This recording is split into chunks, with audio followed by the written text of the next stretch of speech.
Hello. आवाज आ रही है सभी को?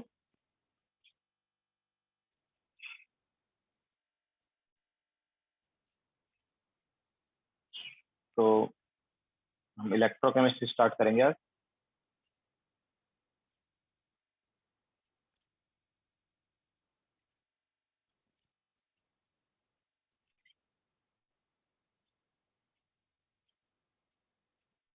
थोड़ा वेट कर लेते देन स्टार्ट करते हैं।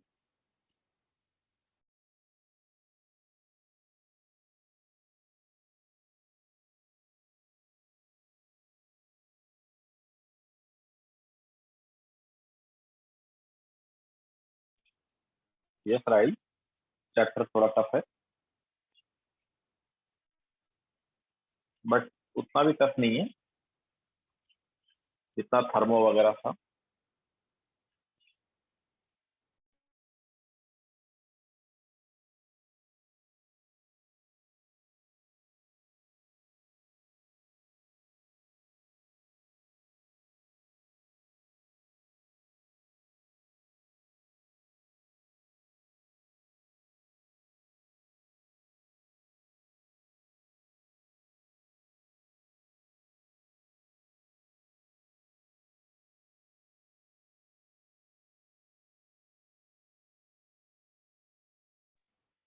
यस वैष्णवी, चैप्टर थोड़ा बड़ा है। बड़ा मतलब लगेंगे 7-8 लेक्चर।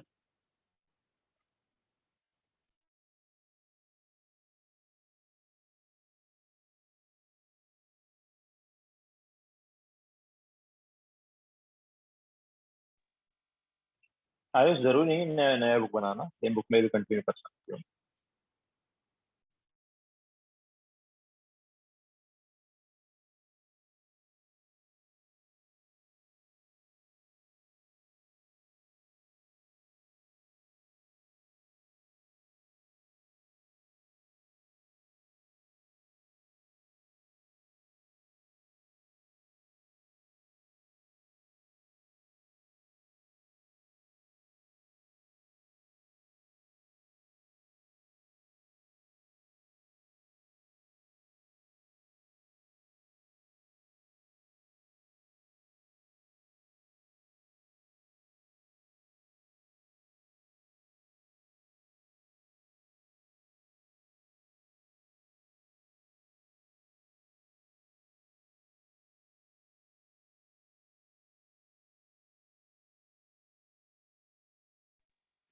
वैष्णवी, कल डाउट लेक्चर है ना इवनिंग में? उसमें डिस्कस करेंगे।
तो चलो स्टार्ट करते हैं। तो एक्चुअली इलेक्ट्रोकेमिस्ट्री जो है, ये चैप्टर हम 3 पार्ट में लेंगे। मतलब मेनली 2 पार्ट में रहेगा। एक होगा इलेक्ट्रोकेमिकल सेल,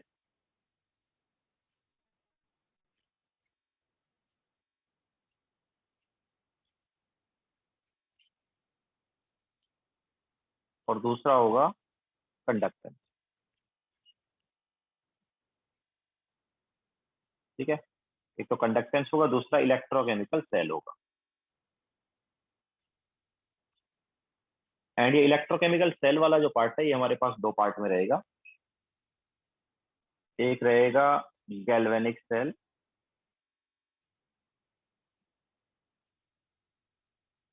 और एक होगा electrolytic cell.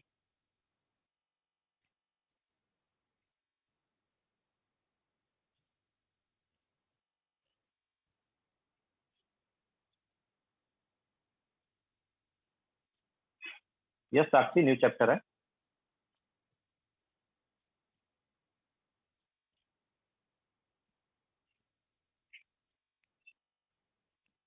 Okay, chemical kinetics का पेपर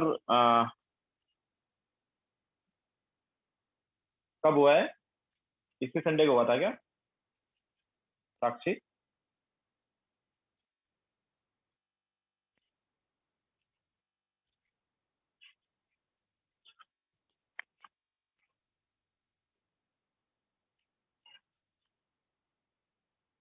तो मैं ग्रुप पर सेंड कर दूंगा, अगर मेरे पास पेपर है तो। मुझे देखना पड़ेगा पेपर है या नहीं। तो ग्रुप पे सेंड कर दूंगा मैं, उसका देख लेना सॉल्यूशन। बाकी कल हम डाउट लेक्चर ले रहे हैं, अगर वहां पर टाइम रहा तो उधर पूछ लें। ठीक है, कुछ डाउट है तो वहां पर भी पूछ सकते हो।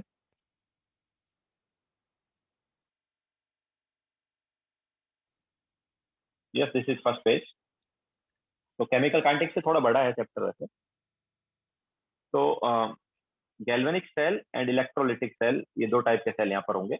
गैल्वेनिक सेल जो है, इसमें क्या होता है, यहाँ पर हमारे पास इलेक्ट्रिसिटी प्रोड्यूस होती है। मतलब यहाँ पर ऐसा बोलते हैं कि तन्वी कल डाउट लेक्चर में विल डिस्कस वॉल्यूमेट्रिक का बुकलेट। तो गैल्वेनिक सेल में केमिकल एनर्जी जो है, वो इलेक्ट्रिकल एनर्जी में कन्वर्ट होती है। Chemical energy is converted into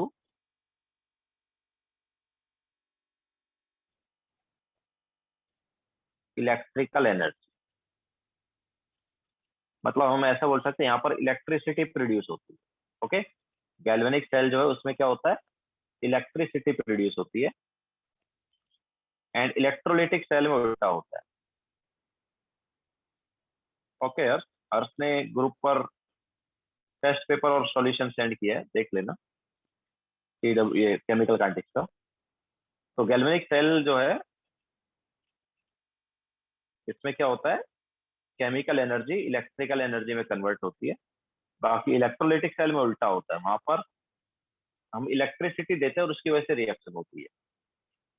तो इलेक्ट्रोलिटिक सेल में इलेक्ट्रिकल एनर्जी जो है, वो केमिकल एनर्जी में कन्वर्ट।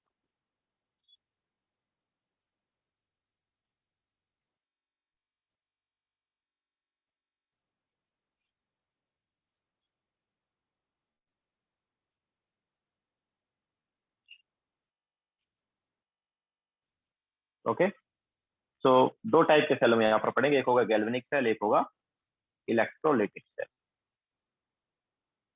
तो हम अब पहले लेंगे यहाँ पर गैल्वेनिक।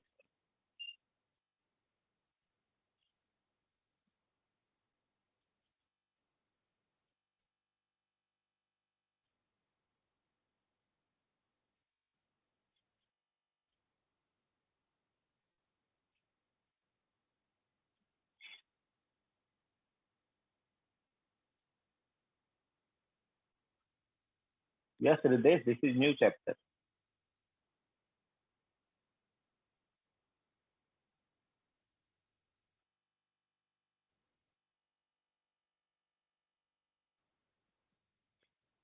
स्टार्ट करें।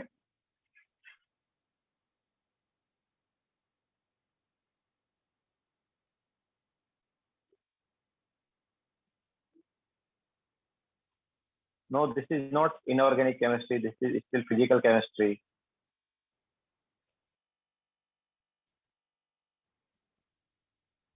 So third part is conductance.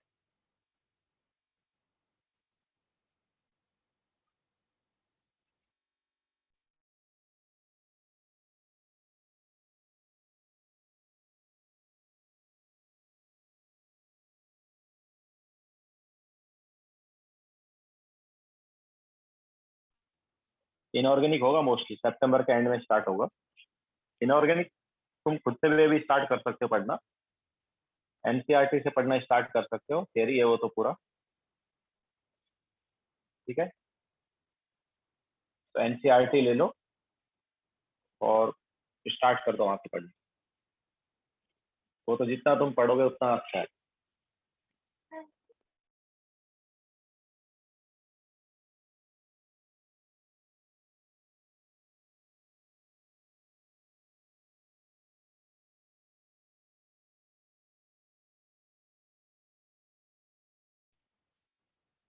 तो पीरियोडिक और बॉन्डिंग तो उसका हो ही गया इनऑर्गेनिक का। S block, P block, D block वगैरह पढ़ लो।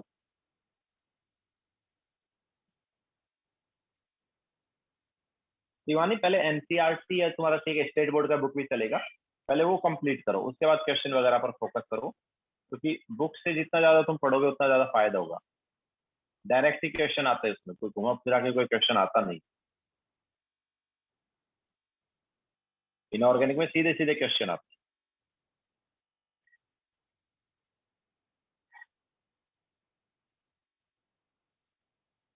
यह सब लोग देख सकते हो लेक्चर, बट लेक्चर का उतना फायदा है नहीं, टाइम वेस्ट ही होगा, इसके बजाय खुद बुक से पढ़ोगे तो ज्यादा अच्छा रहेगा।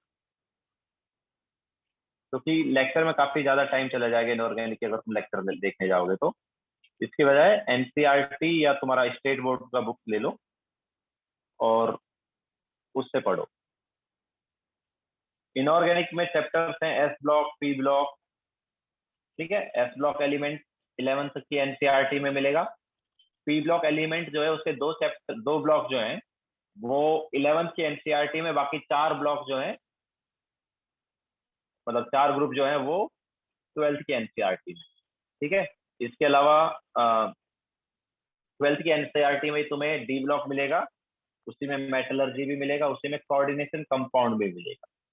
कोऑर्डिनेशन कंपाउंड थोड़ा मतलब समझाने वाला हो जाएगा, ठीक है, वो उसमें बॉन्डिंग जैसा कुछ रहता है तो वो थोड़ा समझाने वाला है, बाकी सब ऑलमोस्ट रटने वाले ही हैं। तो जितना ज्यादा तुम पढ़ोगे एनसीईआरटी या स्टेट बोर्ड का टेक्स्ट बुक उतना ज्यादा फायदा होगा। तो ज्यादा डिफरेंस नहीं है, अभी तो स्टेट बोर्ड का जो टेक्स्ट बुक है वो भी ऑलमोस्ट एनसीईआरटी जैसा ही हो गया है, तो कुछ ज्यादा डिफरेंस नहीं। वैसा ही वो देखते हैं हम कि एनसीईआरटी मतलब इनऑर्गेनिक पढ़ाएंगे नहीं पढ़ाएंगे, पहले अभी करंटली जो चल रहा है वो कर लेते हैं।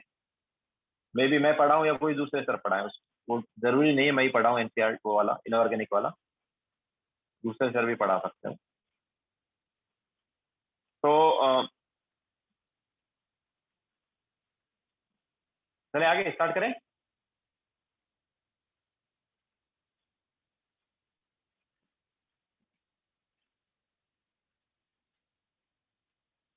तो देखो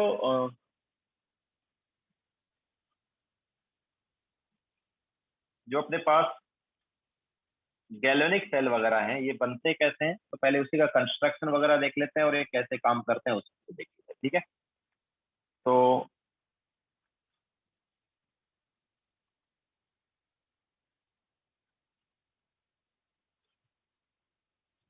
नेक्स्ट हेडिंग डालो कंस्ट्रक्शन और वर्किंग प्रिंसिपल।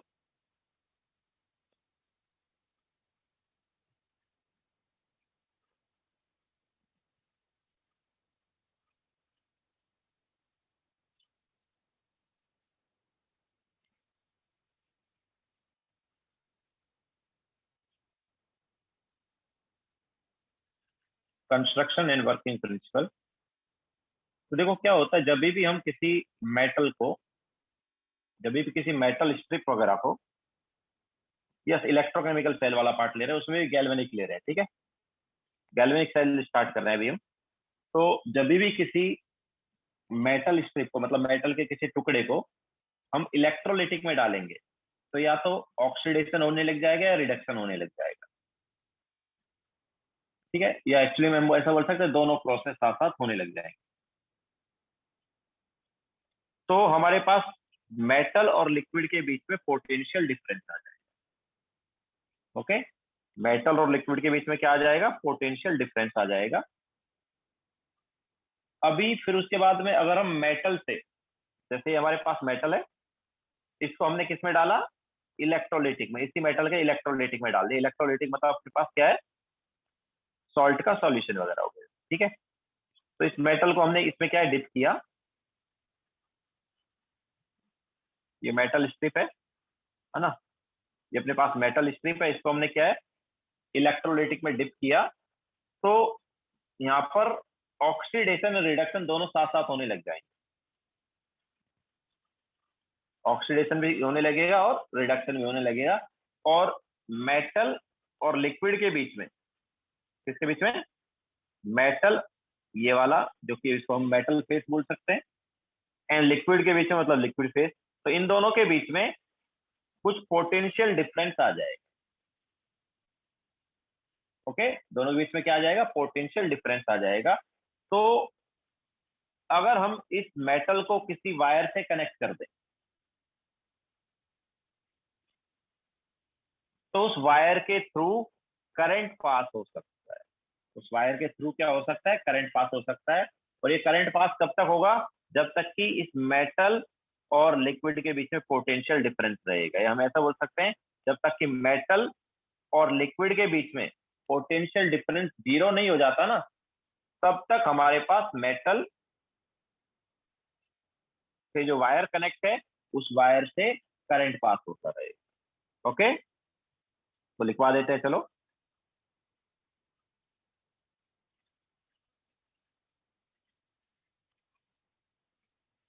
तो whenever a metal strip, yes galvanic cell है, मतलब गैल्वेनिक या इलेक्ट्रोलिटिक भी बोल ही सकते हैं, क्योंकि मतलब हम जैसे ये बता रहे हैं कि रिडक्शन और ऑक्सीडेशन वगैरह कैसे होता है, या करंट वगैरह पास कैसे हो सकता है, बट मेनली गैल्वेनिक सेल की बात कर रहे हैं। तो whenever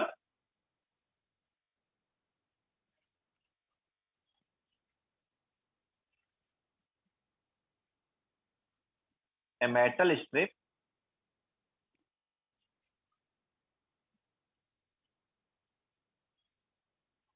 is placed in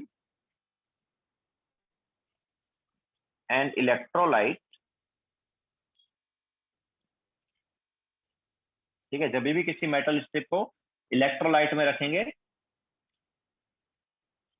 the process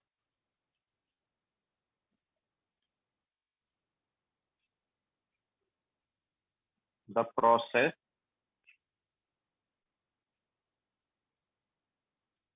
of oxidation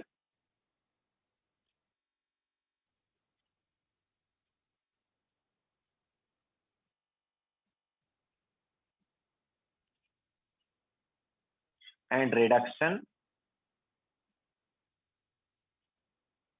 take place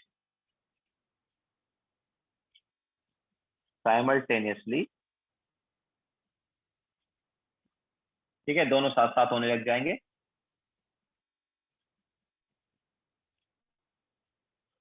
now due to this, दोनों के बीच में क्या आ जाएगा? पोटेंशियल डिफरेंस आ जाएगा। तो due to this potential difference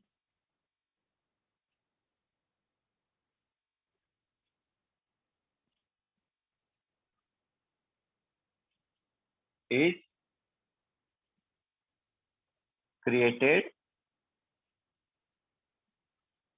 between metal phase and liquid phase। ठीक है, तो अभी दोनों के बीच में क्या आ गया? पोटेंशियल डिफरेंस आ गया। अभी हमने क्या बताया कि अभी अगर हम उस मेटल स्ट्रिप से कोई वायर कनेक्ट कर दें, तो उस वायर के थ्रू क्या हो सकता है? करंट पास हो सकता है। और करंट पास कब तक होगा? जब तक कि दोनों के बीच में पोटेंशियल डिफरेंस क्या नहीं हो जाता, जीरो नहीं हो जाता। ओके, तो if now if a wire of negligible resistance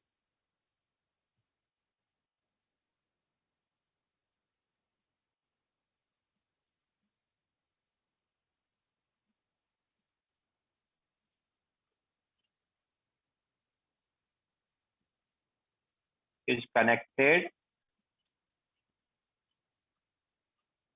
to metal strip, then yes, electrolyte उसी मेटल का होना चाहिए। ठीक है, whenever a metal strip is placed in an electrolyte, तो इलेक्ट्रोलाइट जो है वो सेम मेटल का रहेगा, placed in an electrolyte of same metal, है ना, of same metal।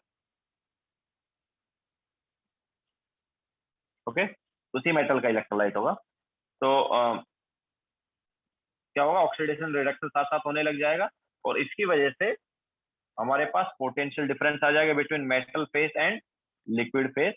और अब पोटेंशियल डिफरेंस आ गया तो क्या करें, अगर उस मेटल स्ट्रिप से कोई वायर कनेक्ट कर दें और वो वायर जो है क्या हो, नेग्लिजिबल रेजिस्टेंस का हो, तो उस वायर से क्या होगा, करंट फ्लो हो सकता है। ठीक है, तो then current flows through wire. ठीक है, तो करंट फ्लो होगा वायर से, कब तक, जब तक दोनों के बीच में पोटेंशियल डिफरेंस जीरो नहीं हो जाता। ठीक है, as long as potential difference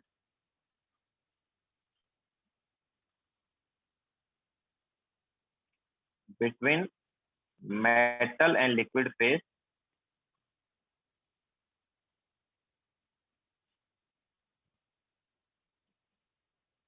become zero।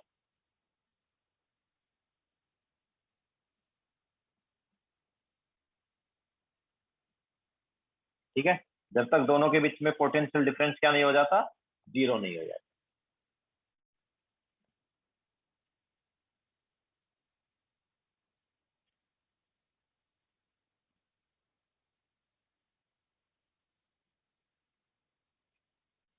अब वो ऑक्सीडेशन रिडक्शन में क्या चार्ज आएंगे ना, ऑक्सीडेशन या रिडक्शन होने की वजह से क्या चार्जेज आ जाते हैं ना, और चार्जेज आ जाते हैं तो पोटेंशियल डिफरेंस क्रिएट हो जाता है। आयंस आ जाते हैं ना, आयन चार्ज वगैरह आए और उससे पोटेंशियल डिफरेंस क्रिएट हो जाएगा।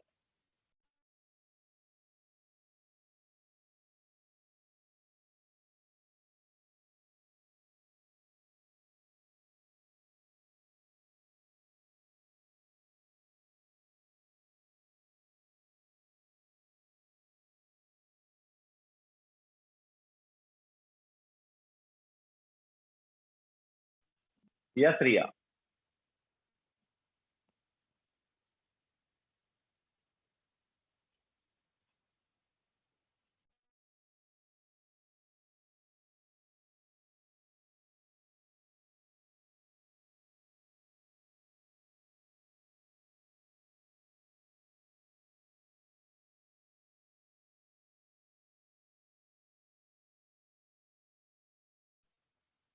Between metal and, last line में between metal and liquid phase become zero.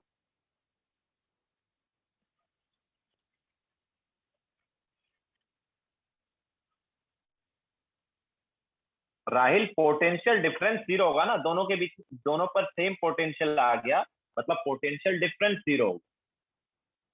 Okay, potential difference same नहीं बोलेंगे, पोटेंशियल डिफरेंस जीरो, दोनों का सेम पोटेंशियल।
हो गया सबका?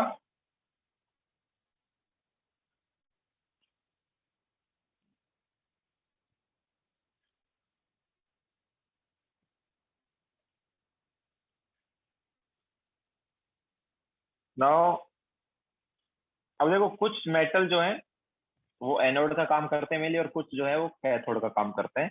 तो कौन से एनोड का काम करेंगे और कौन से कैथोड का काम करेंगे वो देखेंगे। तो एनोड, तो देखो क्या होता है, कुछ मेटल में टेंडेंसी होता है, जब कुछ मेटल को जब उनके किसके सॉल्यूशन में हम डालते हैं तो उनमें टेंडेंसी होता है किसका,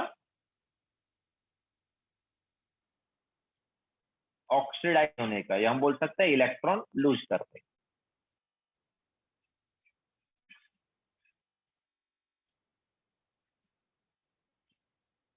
ओके, तो ऐसे मेटल जो है वो जनरली एनोड का काम करते हैं।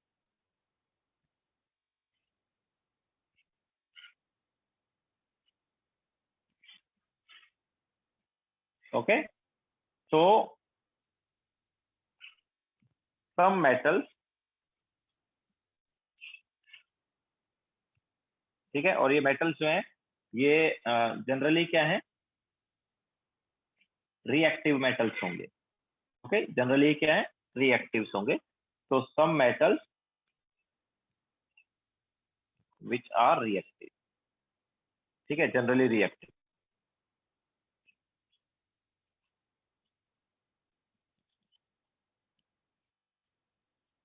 तो रिएक्टिव मेटल्स में जनरली ये टेंडेंसी होता है। तो some metals are found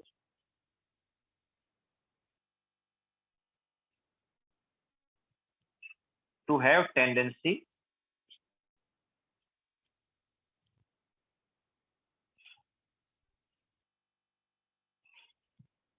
to go into solution phase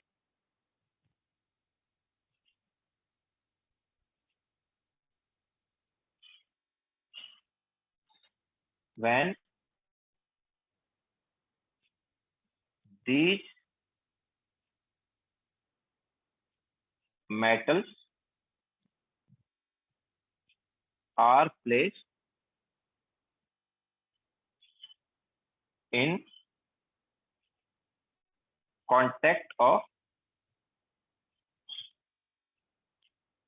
contact with their ion, या हम बोल सकते हैं सॉल्यूशन। तो इन मेटल्स में क्या टेंडेंसी होता है, इन मेटल्स में टेंडेंसी होता है सॉल्यूशन में जाने का। सॉल्यूशन में जाने का मतलब हम ऐसे बोल सकते हैं कि ऑक्सीडाइज होने का। ये मेटल जो है ये क्या होंगे, सॉल्यूशन में जाएंगे या ऑक्सीडाइज होंगे। जैसे देखो जेड की बात कर लेते हैं, ये हमारे पास, हमने क्या किया, ये जेड को डिप किया किसमें, उसी का सॉल्यूशन है मान लो ZnSO4, ठीक है, ये Zn है, Zn को हमने डिप किया किसमें, ZnSO4 में। तो ऑब्वियसली इसमें क्या, Zn2 पॉजिटिव आए। ओके, तो इसमें क्या टेंडेंसी है, इसमें टेंडेंसी है सॉल्यूशन में जाने का।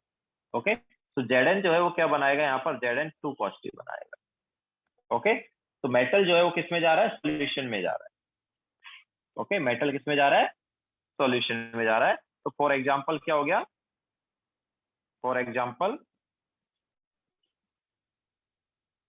ठीक है, सो क्या था, some metals are found to have tendency to go into solution phase when these metals are placed in contact with their ions or salt solution। ठीक है, ions मतलब salt solution, तो उन्हीं का कोई salt solution होगा जिसको इलेक्ट्रोलाइट बोल रहे हैं। तो उस इलेक्ट्रोलाइट में या उस आयन में जब हम डालते हैं टेंडेन, अच्छा स्पेलिंग, टेंडेंसी का स्पेलिंग रॉन्ग है, सॉरी।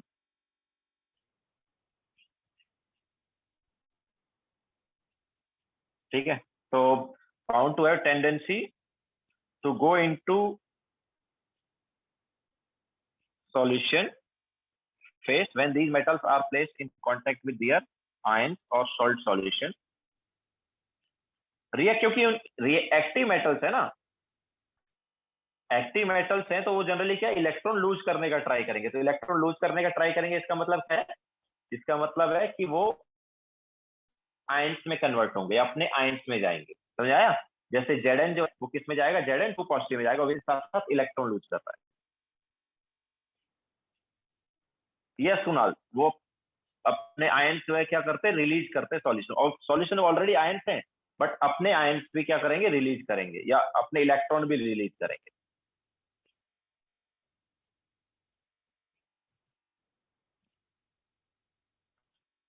यस तन्वी, हम उसी में वर्किंग प्रिंसिपल वगैरह वही उसी पर चल रहे हैं अभी, मतलब एनोड कैसे रहता है, कैथोड कैसे रहता है, उस सब की बात करेंगे। देन कंस्ट्रक्शन बताएंगे कि गैल्वेनिक सेल का कंस्ट्रक्शन कैसे होगा।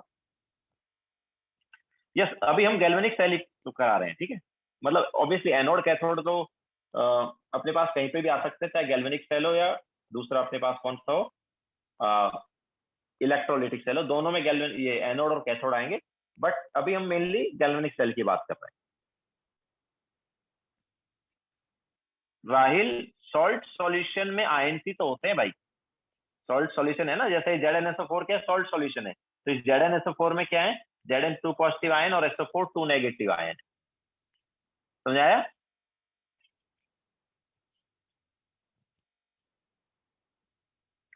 तो जब Zn को ZnSO4 या Zn 2 पॉजिटिव का सॉल्यूशन है उसमें हमने डाला, तो क्या है Zn जो है वो खुद भी Zn 2 पॉजिटिव में क्या होगा, कन्वर्ट होगा, तो इसमें ऐसा टेंडेंसी है। ओके, तो एग्जांपल हमने क्या लिया है, एग्जांपल हमने लिया है Zn रॉड इन ZnSO4 सॉल्यूशन, ठीक है, ये हमने एग्जांपल ले लिया। ओके, तो अब यहाँ पर क्या हो रहा है, यहाँ पर जैसा हमने बताया कि Zn जो है वो किस में जा रहा है, सॉल्यूशन में जा रहा है, और क्या बना रहा है, Zn 2 पॉजिटिव बना रहा है, तो Zn atom will move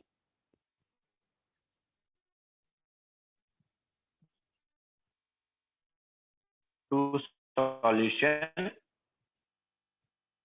Zn 2 positive ion, ठीक है। तो Zn जो है उस सॉल्यूशन में जा रहा है, किस फॉर्म में जा रहा है, Zn 2 पॉजिटिव फॉर्म में जा रहा है।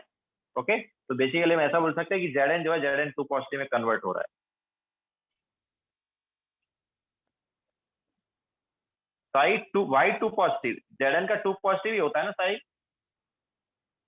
Zn का जो वैलेंसी है it is 2 positive only.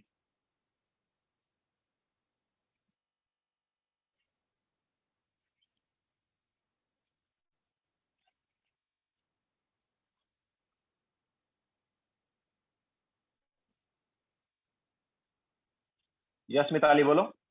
Sir आवाज आ रही है? यस यस बोलो। हाँ सर, आप जो लिखा है उसके मुताबिक एनोड जनरली रिएक्टिव मेटल्स होते हैं, तो सर यस अगर यस जनरली, अगर मतलब किसी सोल्यूशन में वो इलेक्ट्रोलाइसिस का सेटअप में जब वो दो इलेक्ट्रोड्स होते हैं तो दो मेटल इलेक्ट्रोड्स में से सबसे ज्यादा रिएक्टिव जनरली एनोड होता है, ऐसे पहचान कर सकते हैं, करेक्ट?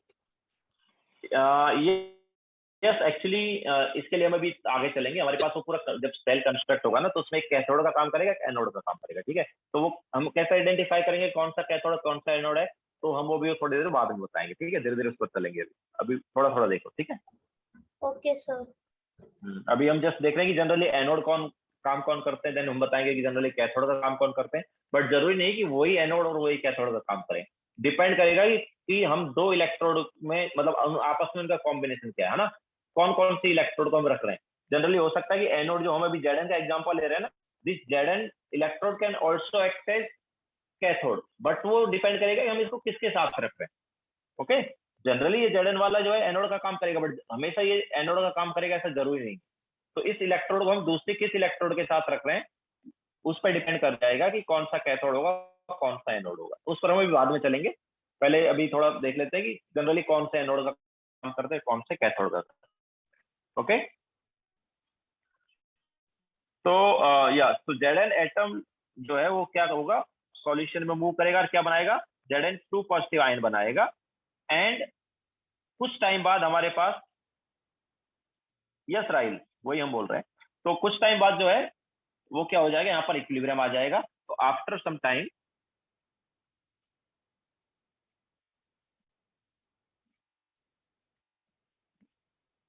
following equilibrium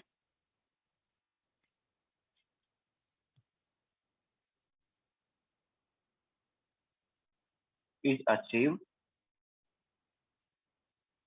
ठीक है, तो हमारे पास इक्विलिब्रियम आ जाएगा कौन सा, Zn solid is Zn2 positive aqueous plus 2 electron. ठीक है, तो कुछ टाइम बाद हमारे पास ये वाला इक्विलिब्रियम आ जाएगा।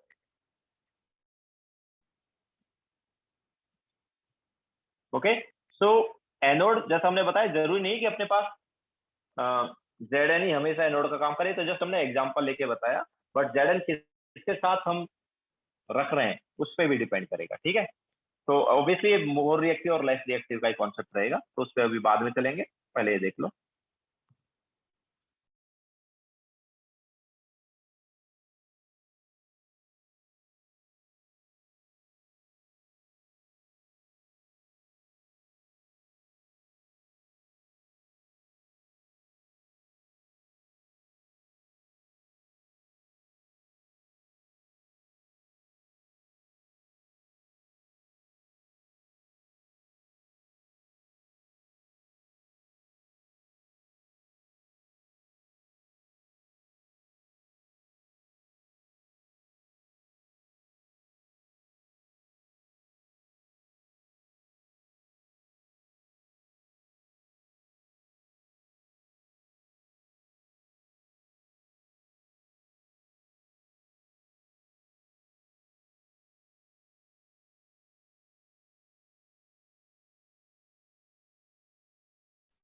Zn2 पॉजिटिव एक्वस, ब्रैकेट में एक्वस है, Zn2 पॉजिटिव के आगे जो ब्रैकेट है उसमें एक्वस है।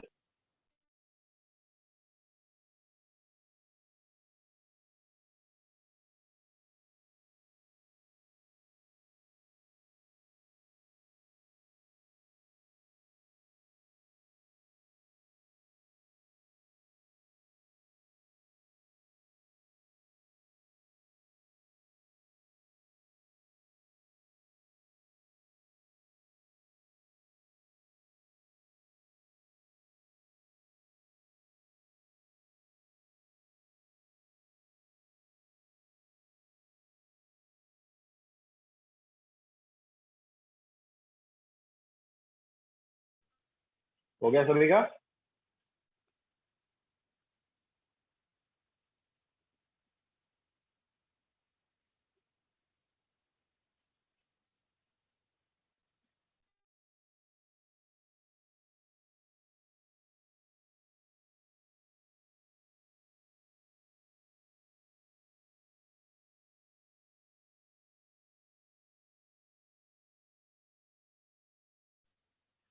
ओके, तो आगे चलते हैं। तो ये हमारे पास हो गया एनोड। ऑब्वियसली कैथोड कौन होगा, जिसमें इसकी अपोजिट टेंडेंसी होगी। ठीक है, अच्छा उससे पहले हम थोड़ा सा बता देते हैं कि यहाँ पर चार्ज क्या होता है। तो थोड़ा सा और बता देते हैं। तो बेसिकली एनोड पर क्या होता है, तो on anode oxidation will take place. ठीक है, इसके अलावा ये जो है, ये चार्ज वाइज अगर हम देखेंगे तो इट इज, अब अच्छा देखो एनोड पर कैसा चार्ज होता है, पॉजिटिव चार्ज होता है कि नेगेटिव चार्ज होता है?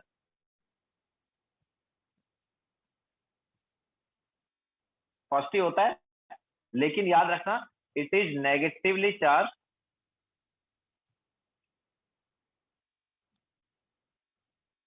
Charge in galvanic cell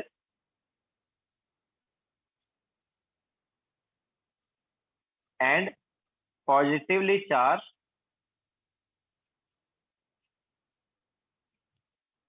in electrolytic cell।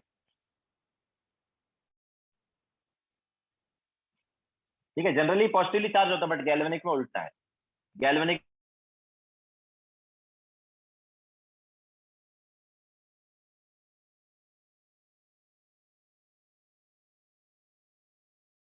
हम गैल्वेनिक का पढ़ रहे थे, लेकिन हमने इलेक्ट्रोलिटिक का भी बता दिया कि क्या चार्ज होता है।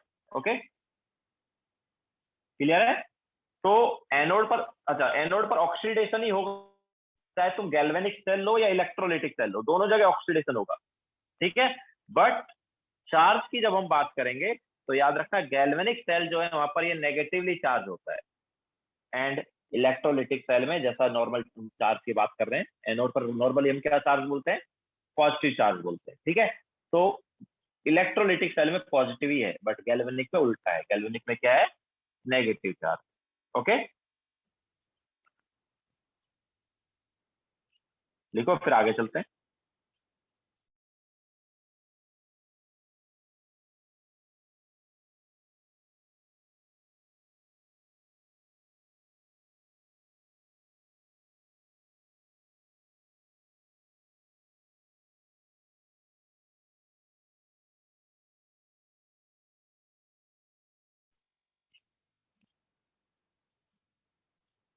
किसी ने हैंड रेज किया था, मिताली थी क्या? कौन सी, क्या डाउट है?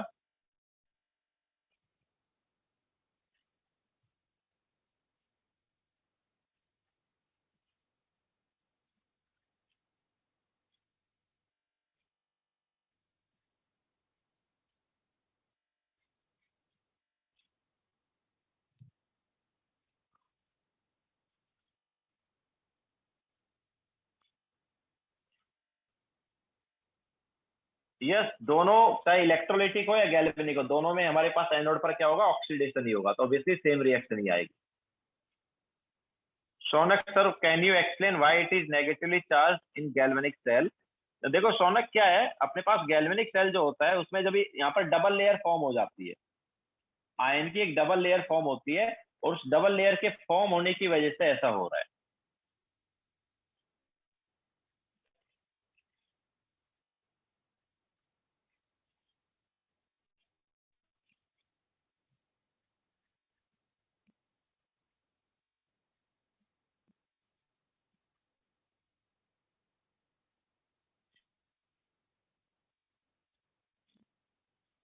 यहाँ पर मतलब क्या है कि अपने पास जो रॉड है ना, रॉड, ये जैसे रॉड है, तो यहाँ पर क्या है, इस पे पूरा नेगेटिव चार्ज आ जाता है। ओके, तो नेगेटिव चार्ज एक तो क्या करता है, एक्स्ट्रा जिंक आयन है ना, उनको नहीं आने देता सॉल्यूशन में, ठीक है। जो एक्स्ट्रा जिंक आयन उनको सॉल्यूशन में आने से रोक देता है, मतलब जितना जिंक आयन आ गया, उसके अलावा एक्स्ट्रा जिंक आयन नहीं आएगा। एक बार जब इक्विलिब्रियम आ गया ना, तो हमारे पास मतलब रिएक्शन एक तरह से काइंड ऑफ स्टॉप हो जाएगी। ये हम बोल सकते हैं कि ना तो फॉरवर्ड रिएक्शन जाएगी ना बैकवर्ड रिएक्शन जाएगी। तो क्या है, वो नेगेटिव चार्ज जो डेवलप हुआ है वही उनको आने से रोकता है। तो यहाँ पर इलेक्ट्रिक डबल लेयर कॉन्सेप्ट होता है, उसकी वजह से वो चार्ज आता है।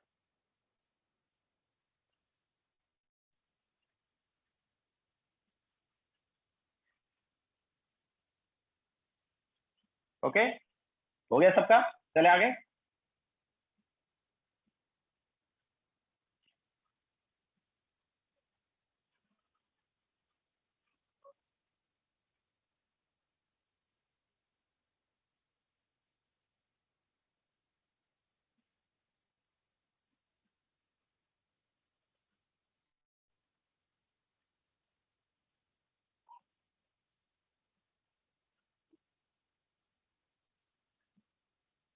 ओके, तो ये हो गया हमारे पास एनोड। नाउ बात करेंगे कैथोड की।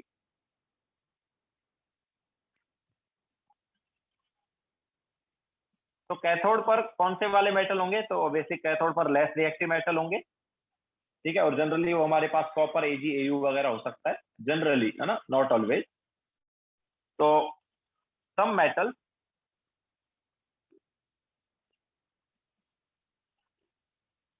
ठीक है, जैसे मैंने बताया था, कॉपर, एजी, एयू वगैरह, generally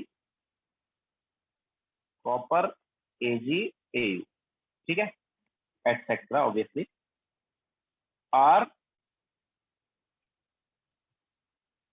found to have opposite tendency. मतलब एनोड में जो था मेटल, उसकी अपोजिट टेंडेंसी होगी यहाँ पर, found to have opposite tendency,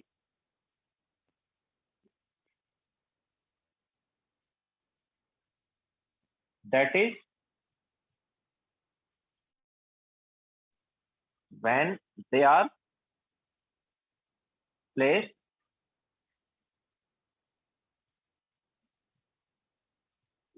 in contact with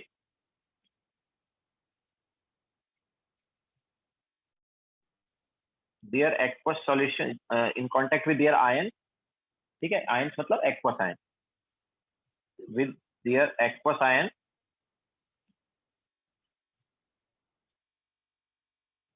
या फिर solution, okay, so in contact with their aqueous ion or salt solution,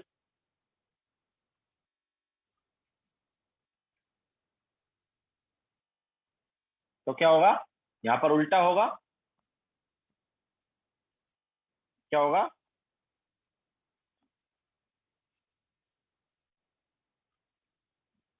then the ion from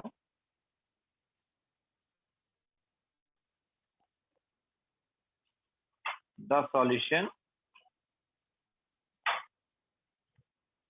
will get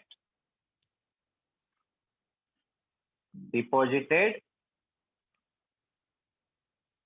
on metal rod, ठीक है, तो वहां पर उल्टा होगा, यहाँ पे लास्ट केस में क्या हो रहा था, मेटल जो है आयन में जा रहा था, ठीक है, यहाँ पर क्या होगा, आयन जो है मेटल में जाएगा, okay, for example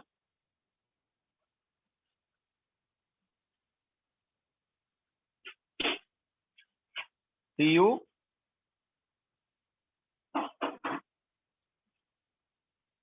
in CuSO4, Cu in CuSO4 solution, तो कॉपर को अगर CuSO4 सॉल्यूशन में हम डालेंगे तो वहां पर उल्टा होगा, ये हमारे पास CuSO4 का सॉल्यूशन है और इसमें हमने कॉपर को डाला,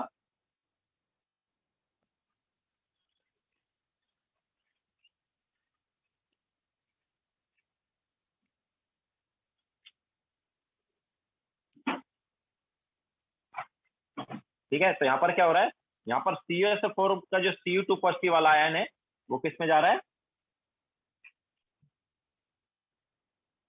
यहाँ पर Cu2 पॉजिटिव आयन जो है वो जा रहा है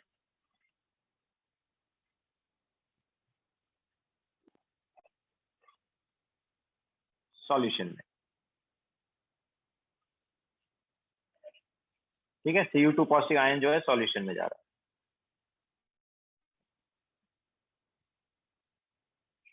सॉरी Cu2 पॉजिटिव आयन जो है मेटल रॉड पर जा रहा है, ओके, तो कौन सा इक्विलिब्रियम आएगा, अगर हम इक्विलिब्रियम की बात करेंगे तो जो लास्ट टाइम इक्विलिब्रियम था उसका उल्टा इक्विलिब्रियम आ जाएगा, ठीक है, तो द फॉलोइंग इक्विलिब्रियम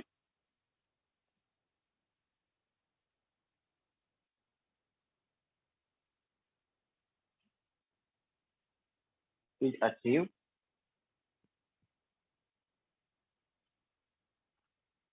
तो क्या आ सकता है, Cu2 positive aqueous plus 2 electron Cu solid, तो ये वाला इक्विलिब्रियम आ जाएगा, ओके, तो यहाँ पर क्या है, अपोजिट टेंडेंसी होगा लास्ट टाइम के कंपेरेटिवली, लास्ट टाइम क्या था, मेटल जो एक तरह से मेटल आयन में कन्वर्ट हो रहा था और इलेक्ट्रॉन दे रहा था, यहाँ पर क्या है, यहाँ पर मेटल आयन जो है मेटल में कन्वर्ट होगा,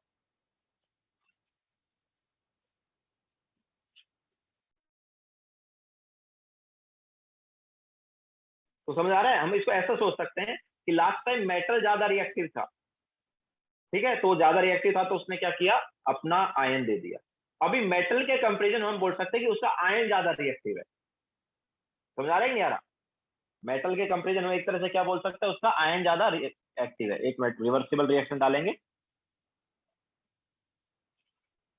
ओके, तो लास्ट टाइम मेटल ज्यादा रिएक्टिव था, अभी एक तरह से उसका आयन जो है वो ज्यादा रिएक्टिव,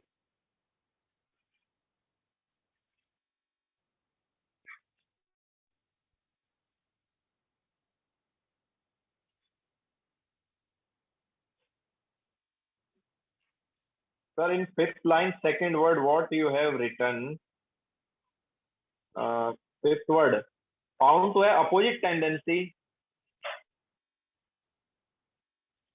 फिफ्थ लाइन बोल रहे हो, fifth line second word, fifth line 1 2 3 4 5 the ion, then the ions from the solution,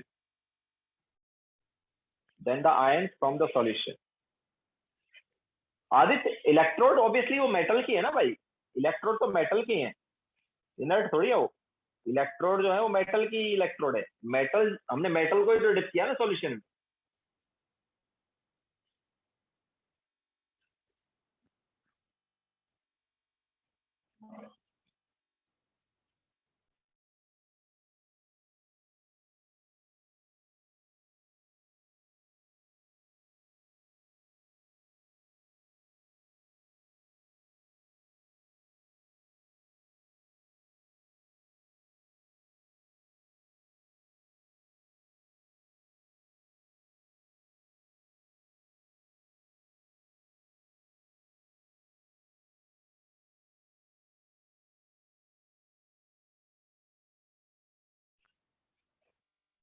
what is half cell? देखो कैथोड और एनोड को इंडिविजुअली हाफ सेल ही बोलते हैं। अब कैथोड को भी हाफ सेल बोलते हैं, एनोड को भी हाफ सेल बोलते हैं, दोनों को कनेक्ट कर देते तो पूरा सेल हो जाता है।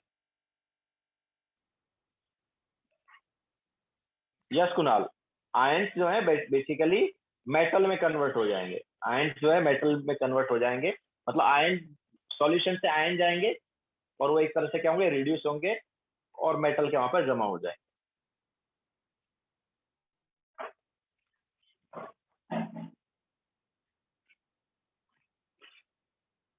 Yes right.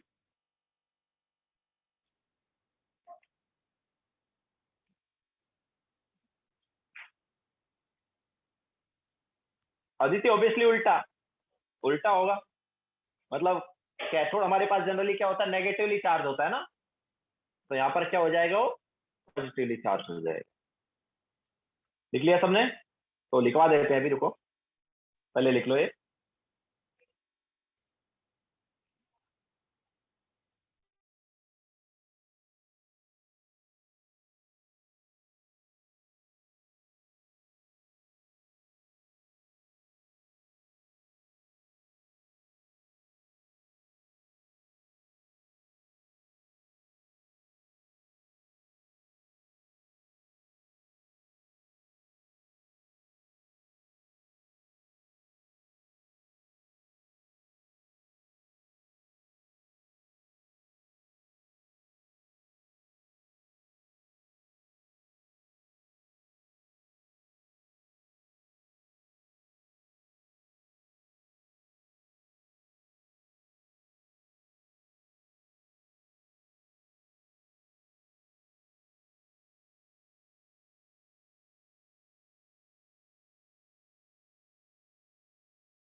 वैसे इलेक्ट्रोकेमिस्ट्री के बाद में एक सॉलिड स्टेट चैप्टर बचता है, एक लिक्विड सॉल्यूशन बचता है और एक न्यूक्लियर केमिस्ट्री भी है, ठीक है।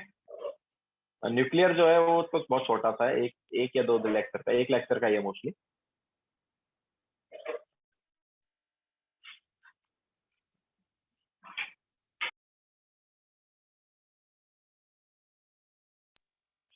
लिख लिया सबने?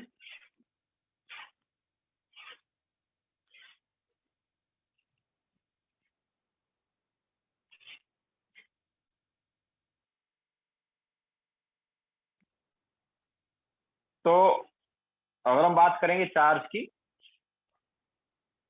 और क्या होगा इस पर, तो जैसे लास्ट टाइम हमने बताया था कि एनोड पर क्या होता था, एनोड पर ऑक्सीडेशन होता है, चाहे किसी भी टाइप का हमारे पास हो, मतलब गैल्वेनिक सेल हो या इलेक्ट्रोलिटिक सेल हो, दोनों में एनोड पर ऑक्सीडेशन ही होता है, ठीक है। सिमिलरली कैथोड पर रिडक्शन होगा, ओके। तो ऑन कैथोड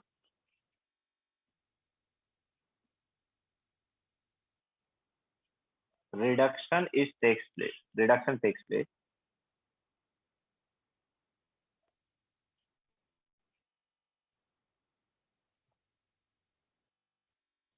ठीक है। कैथोड पर हमेशा क्या होगा, रिडक्शन होगा। इसके अलावा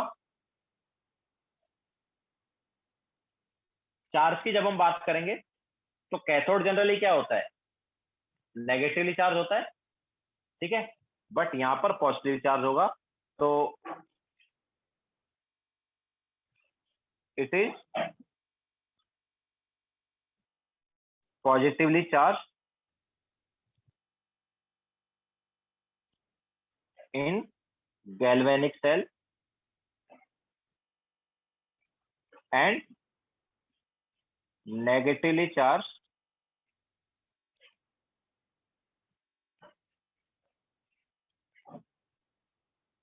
in electrolytic cell।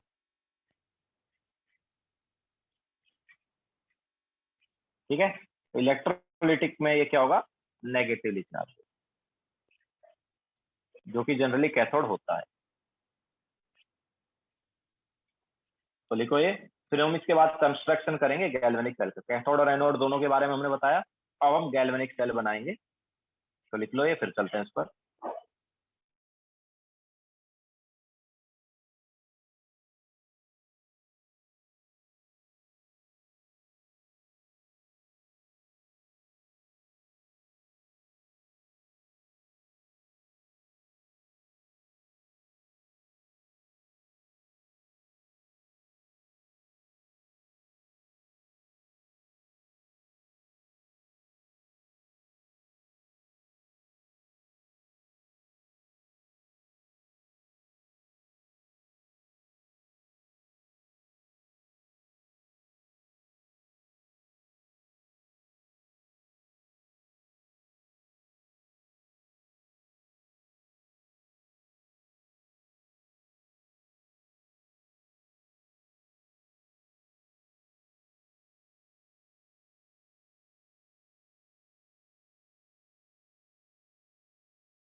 हो गया सबका?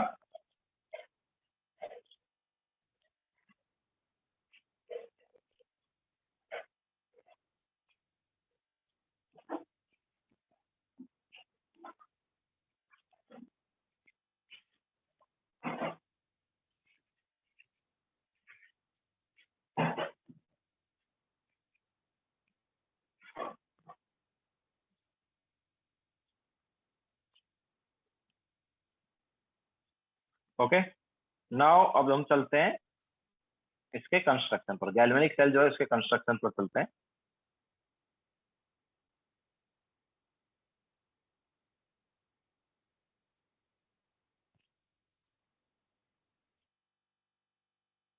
तो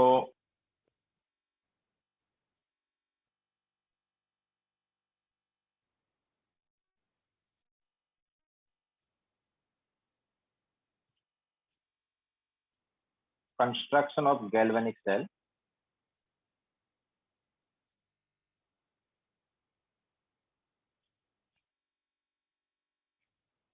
तो देखो हमारे पास दो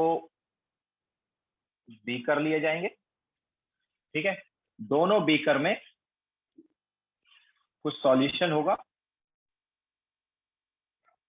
और उन दोनों बीकर में जो सॉल्यूशन है उनमें हम क्या करेंगे, उन्हीं का जो सॉल्यूशन जो है उन्हीं का कोई मेटल हम क्या कर देंगे, डिप कर देंगे।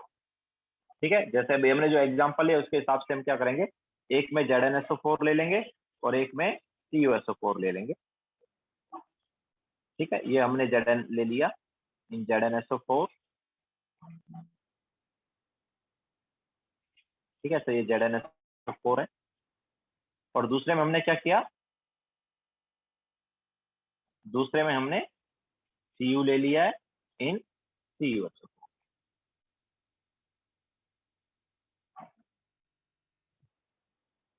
फिर इसके बाद हम क्या करेंगे, दोनों के बीच में एक वायर कनेक्ट कर देंगे। इसके अलावा बीच में यहाँ पर वोल्ट मीटर भी लगा देंगे।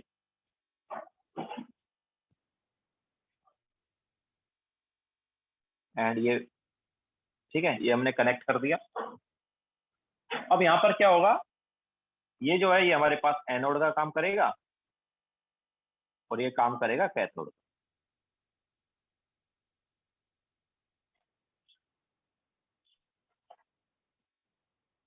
नो जरूरी नहीं है सेम वैलेंसी का हो, ये तो जस्ट हमने एग्जांपल लिया है, डिफरेंट वैलेंसी वाले भी हो सकते हैं। तो Zn को ZnSO4 में डिप किया, Cu को CuSO4 में डिप किया। एंड इसके बाद अब देखो क्या है, जैसा कि इसका टेंडेंसी होता है इलेक्ट्रॉन देने का, ठीक है, तो ये क्या करेगा,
तो Zn जो है उसका क्या टेंडेंसी है, उसका टेंडेंसी है Zn2 पॉजिटिव में जाने का, है ना। तो Zn ऑब्वियसली Zn2 पॉजिटिव में जाएगा, तो साथ साथ ये क्या करेगा, दो काम करेगा ना, एक तो Zn2 पॉजिटिव में गया, साथ साथ ये क्या करेगा, इलेक्ट्रॉन देगा, है कि नहीं। तो अब देखो यहाँ पर क्या है, इलेक्ट्रॉन जो है इस टाइप से हमारे पास इलेक्ट्रॉन का फ्लो होगा। ओके, इस टाइप से हमारे पास जो है इलेक्ट्रॉन क्या होंगे, फ्लो। एंड फिर वो इलेक्ट्रॉन इधर आएंगे, फ्लो के इधर आएंगे, तो यहाँ पर क्या है, सॉल्यूशन से Cu2 पॉजिटिव जाएगा, और वो इधर से जो इलेक्ट्रॉन आएंगे उनके साथ क्या बना लेगा, Cu बना लेगा, और Cu यहाँ पर क्या हो जाएगा, डिपॉजिट हो जाएगा। ओके, तो इस टाइप से हमारे पास जो इलेक्ट्रॉन है ये आउटर, ये इस सर्किट को आउटर सर्किट बोल रहे हैं, इसके थ्रू इलेक्ट्रॉन क्या हो रहे हैं, फ्लो हो रहे हैं, और किधर से किधर जा रहे हैं, इलेक्ट्रॉन जो है वो एनोड से कैथोड साइड जा रहे हैं। ठीक है, तो रिएक्शन क्या हो रही है, एनोड पर जो रिएक्शन है वो क्या हो रही है, Zn gives Zn2 positive plus 2 electron, और कैथोड पर क्या रिएक्शन हो रही है, कैथोड पर हो रही है Cu2 positive plus 2 electron gives Cu, ये रिएक्शन कैथोड पर होगी। Okay, obviously this is solid, this is aqueous, and इधर भी एक्वस एंड सॉलिड है। ठीक है, तो एनोड पर क्या हुआ, एनोड पर हमें पता है जिंक की टेंडेंसी क्या है, जिंक की टेंडेंसी है इलेक्ट्रॉन लूज करने की, हम बोल सकते हैं उसके सॉल्यूशन में जाने की। तो जिंक जो है Zn जो है Zn2 पॉजिटिव में गया, साथ साथ उसने इलेक्ट्रॉन लूज किए, तो इलेक्ट्रॉन लूज किए तो वायर के थ्रू इधर आ गए। ठीक है, और इधर जब आए तो इधर Cu2 पॉजिटिव जो सॉल्यूशन है, यहाँ पर क्या टेंडेंसी थी, Cu2 पॉजिटिव का Cu में जाने की टेंडेंसी थी। ठीक है, तो जो Cu2 पॉजिटिव वो इलेक्ट्रॉन के साथ क्या बना लेगा, Cu बना लेगा। ओके, तो ये हमारे पास हुआ। तो आउटर सर्किट जो है ये हमने जो बनाया, इसके थ्रू इलेक्ट्रॉन फ्लो हुए, किधर से किधर गए, इलेक्ट्रॉन जो है वो एनोड से कैथोड साइड गए। Obviously you can take reversible arrow also, बाकी एक साइड वाला भी ले सकते, कोई प्रॉब्लम नहीं है। ठीक है, तो हमारे पास ये आ गया। ठीक है, तो ये एक हमारे पास ये रिएक्शन हो गई, और एक ये रिएक्शन हो गई। तो ये दोनों हाफ सेल रिएक्शन है, मतलब एक एनोड की रिएक्शन है, एक कैथोड की रिएक्शन है। दोनों रिएक्शन को अगर हम देखेंगे तो उससे पूरी सेल की रिएक्शन आ जाएगी। ठीक है, तो सेल रिएक्शन जो है यहाँ पर क्या होगी, दोनों को ऐड कर देंगे तो उससे क्या मिलेगा, सेल रिएक्शन मिल जाएगा। ओके, मतलब थोड़ा ऊपर लिख के सेल रिएक्शन भी लिख लेते हैं। ये हुआ था अपने पास Zn सॉलिड गिव्स, कोई बोल रहा है कि रिवर्सिबल एरो डाल दो, ठीक है डाल दिया। Zn solid gives Zn positive aqueous plus 2 electron, and cathode जो है उस पर हुआ Cu2 positive aqueous plus 2 electron gives Cu solid, ठीक है। नाउ दोनों का ऐड करेंगे तो सेल रिएक्शन हमें मिलेगी, और सेल रिएक्शन जो है वो क्या है,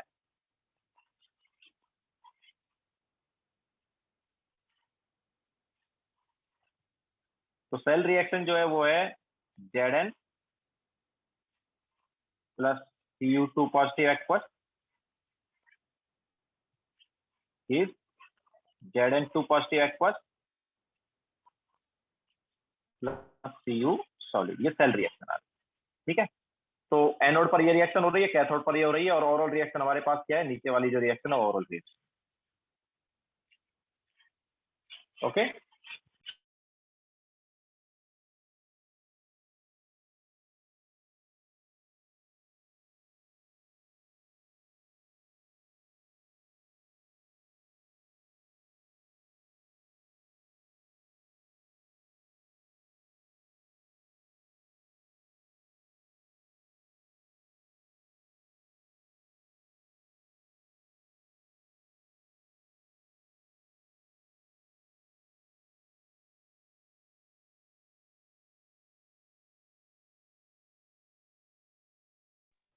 ये साहिल वो बताएंगे आगे, अभी तुम ऐसे सोच सकते हो उसको। तो ये हमारे पास हुआ, ठीक है, Zn से Zn2 पॉजिटिव बना, और देन Cu2 पॉजिटिव से Cu बना। अब देखो क्या है, और भी अब यहाँ पर एक और चीज होगी, इलेक्ट्रॉन तो इस टाइप से एनोड से कैथोड साइड चले गए। अब क्या होगा, साथ साथ एक यहाँ पर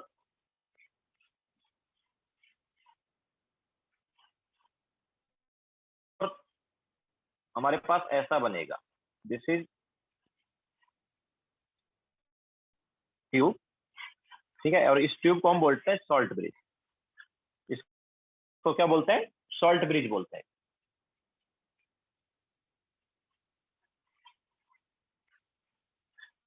ओके। इस ट्यूब को क्या बोलते हैं, सॉल्ट ब्रिज बोलते हैं।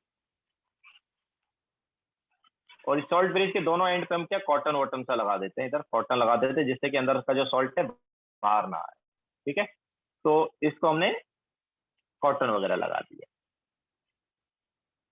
ओके। तो इसके अंदर कोई सॉल्ट होगा, इसके अंदर क्या होगा, कोई सॉल्ट या कोई इलेक्ट्रोलाइट होगा,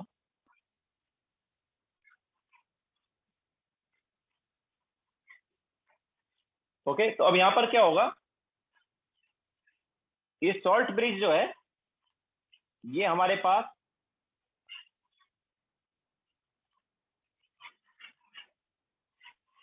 सर्किट को कंप्लीट करेगा। आगे हम वो बताएंगे कि सॉल्ट ब्रिज जो है वो क्या काम करता है।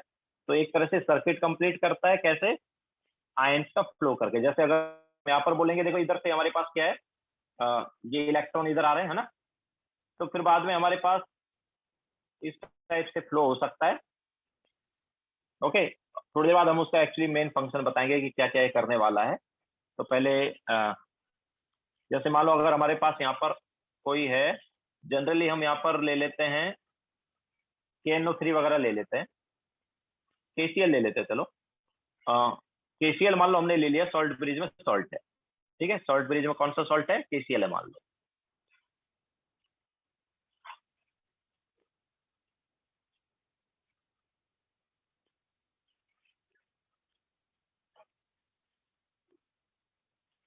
ओके, तो इसमें KCl सॉल्ट है, तो ये KCl सॉल्ट जो है ये क्या कर सकता है, ये यहाँ पर फ्लो हो सकता है, K पॉजिटिव के जो आयन है वो इधर फ्लो हो सकते हैं, एंड Cl नेगेटिव के जो आयन है वो इधर फ्लो होते हैं, नीचे आ सकते हैं, ठीक है। तो इस टाइप से अपने पास K पॉजिटिव और Cl नेगेटिव का क्या हो सकता है, फ्लो हो सकता है।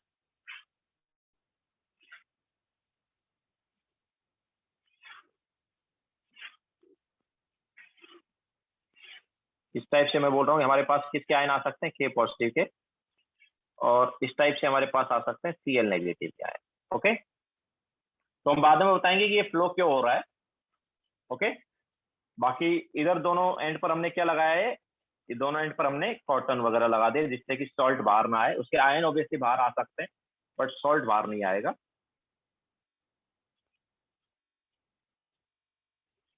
ओके, तो ये हमारे पास कंस्ट्रक्ट हो गया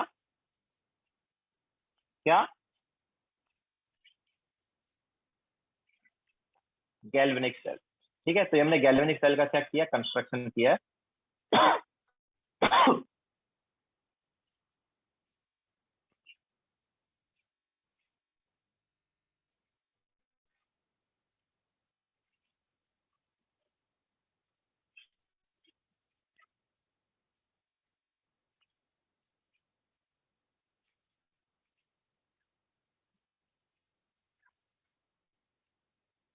अच्छा, इस सेल का जो नाम है ना, जो हमने एग्जांपल लिया है, हमने क्या लिया, Zn और Cu का एग्जांपल लिया ना, तो इस सेल का एक नाम भी है। इस सेल को हम बोलते हैं डेनियल सेल। स्पेलिंग में भी थोड़ा बहुत इधर उधर हो सकता है। तो इस सेल का नाम क्या है, डेनियल सेल है इसका नाम। Zn और Cu का जो सेल है, इसको डेनियल सेल भी बोलते हैं। जो हमने एग्जांपल लिया ना, इस प्रॉपर सेल को डेनियल सेल भी बोलते हैं, Zn और Cu वाले सेल को।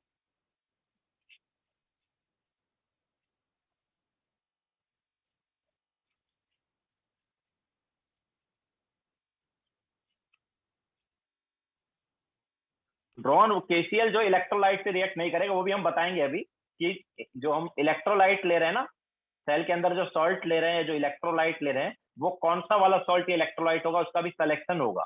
ठीक है, तो वो भी हम अभी बताने वाले हैं कि कौन सा लिया जा सकता है।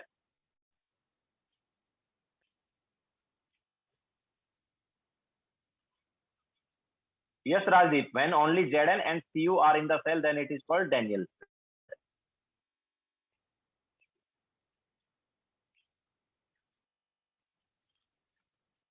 बना लिया क्या सबने?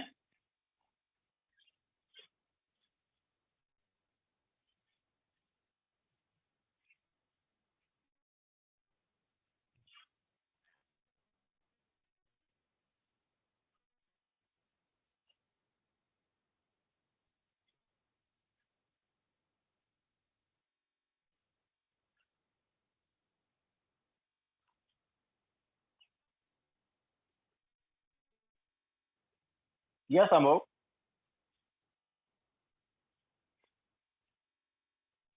यहाँ पर इंडिविजुअल की बात हम नहीं करेंगे कि इंडिविजुअल कौन सा ये स्पॉन्टेनियस है, नहीं। ओवरऑल जो रिएक्शन है, इट इज स्पॉन्टेनियस। ये जो हमारे पास अभी ओवरऑल रिएक्शन की बात होती है, तो ये स्पॉन्टेनियस रिएक्शन।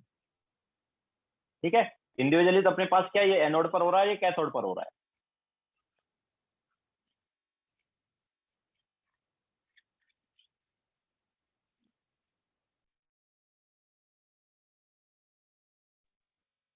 लिख लिया सबने, आगे चले।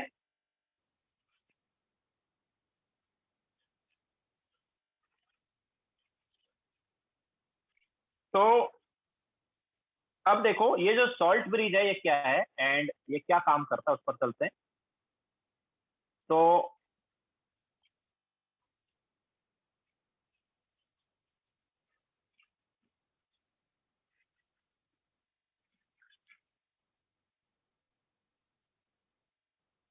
कुणाल, ब्रिज के थ्रू आयंस फ्लो करते हैं। जो सॉल्ट ब्रिज है ना, उसके थ्रू आयंस फ्लो करते हैं, इलेक्ट्रॉन फ्लो नहीं करते हैं। इलेक्ट्रॉन जो है एक्सटर्नल सर्किट के थ्रू फ्लो होते हैं। ओके, जो वायर लगाया हमने एक्सटर्नली, उसके थ्रू इलेक्ट्रॉन फ्लो होंगे। सॉल्ट ब्रिज के थ्रू आयंस फ्लो होंगे।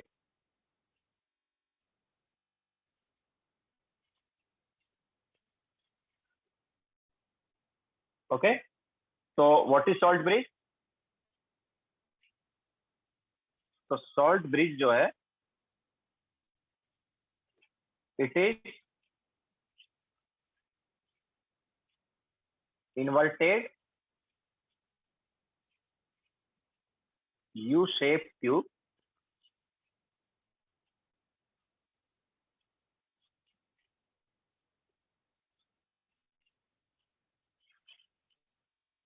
तो इन्वर्टेड यू शेप ट्यूब है।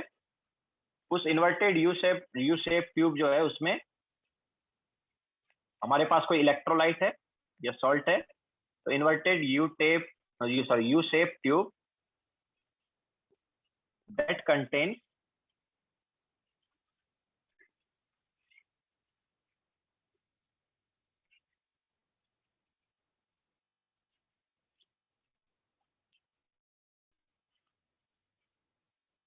एन इलेक्ट्रोलाइट,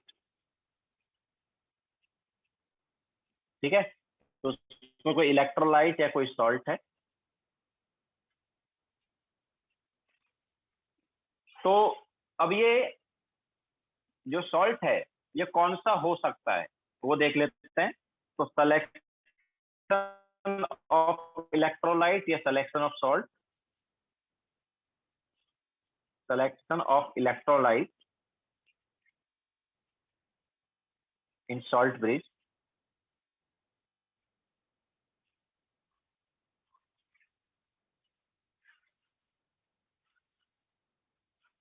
तो देखो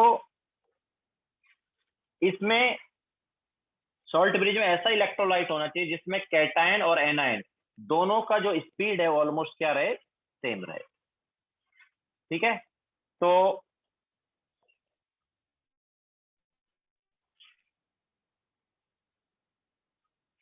it should have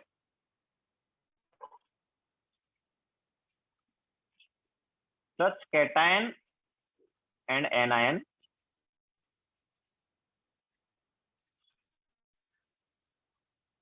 of which speeds are same, ठीक है। कैटायन और एनायन जो है ऐसे होने चाहिए सॉल्ट में या इलेक्ट्रोलाइट में कि स्पीड क्या हो, सेम हो।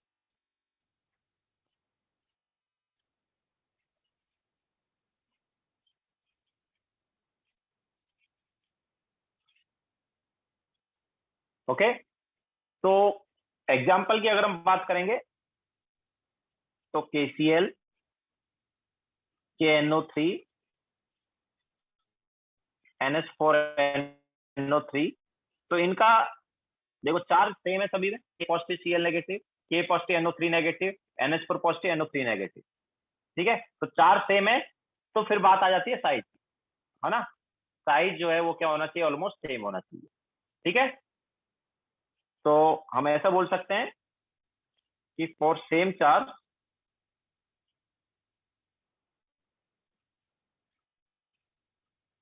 Size of ion should be same, ठीक है। उस इलेक्ट्रोलाइट में जो आयन्स हैं उनका साइज क्या होना चाहिए, सेम होना चाहिए। जैसे K पॉजिटिव और Cl नेगेटिव का साइज ऑलमोस्ट सेम है, K पॉजिटिव NO3 का भी ऑलमोस्ट सेम है, NH4 पॉजिटिव एंड NO3 का भी ऑलमोस्ट साइज सेम होता है। स्पीड यार, स्पीड डिपेंड करता है चार्ज और साइज पर, जितना ज्यादा चार्ज होता है ना उतना ज्यादा साइज मतलब स्पीड होता है। इसके अलावा साइज पे भी डिपेंड करता है ना। आयनिक मोबिलिटी हाइड्रेशन के टाइम बताया था कि नहीं बताया था? यस, सो दैट्स व्हाई के जो है Na और Li के बजाय के लिया जाता है। क्यों? क्योंकि के का साइज और Cl का साइज ऑलमोस्ट क्या है, सेम। जनरली KCl लिया जाता है, KCl नहीं तो KNO3, NH4NO3 वगैरह। लेकिन देखो KCl हर जगह यूज नहीं कर सकते। अगर हमारे पास जैसे कोई तो बोल रहा था कि सर अगर इलेक्ट्रोलाइट से आयन रिएक्ट कर गए तो बिल्कुल ऐसे केस में नहीं ले सकते। तो इफ सेल कंटेन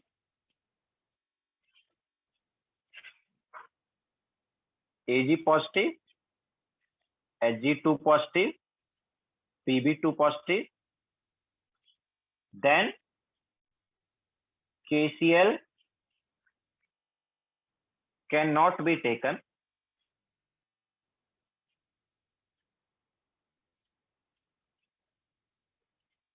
ठीक है।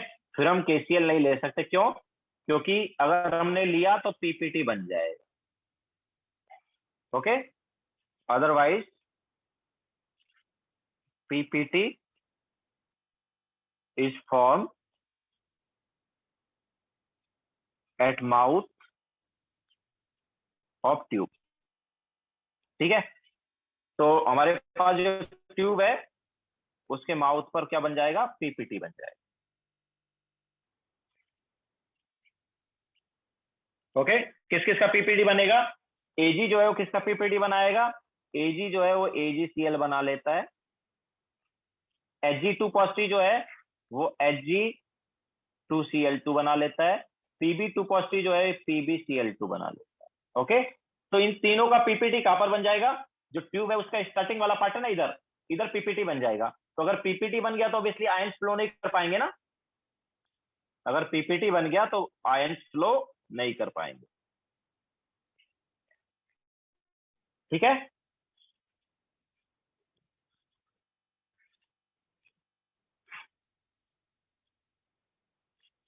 PPT is precipitate. पीपीटी क्या होता है? प्रेसिपिटेट।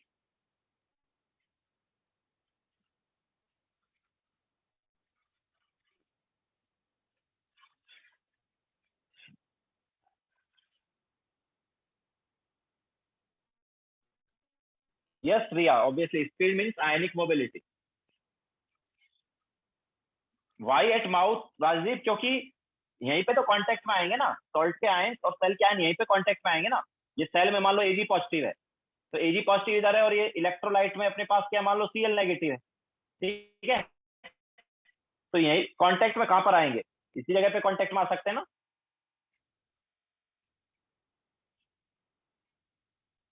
यस, Hg2Cl2 था वो। AgCl है, Hg2Cl2 एंड PbCl2 है।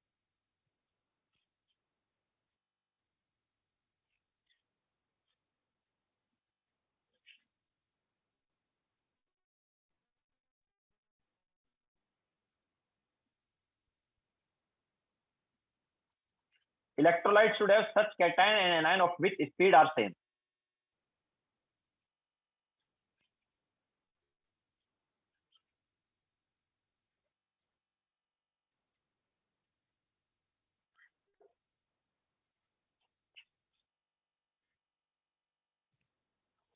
वाई सॉल्ट ब्रिज यूज, तो हम अभी बताएंगे, फंक्शन बताएंगे अभी सॉल्ट ब्रिज का।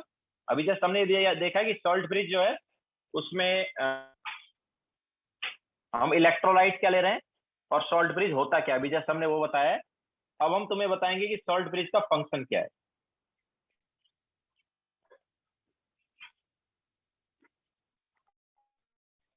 After construction of cell, I think ये एक ही पेज हुआ है। यस, लास्ट पेज कंस्ट्रक्शन वाला था, उसके नेक्स्ट पेज ही है।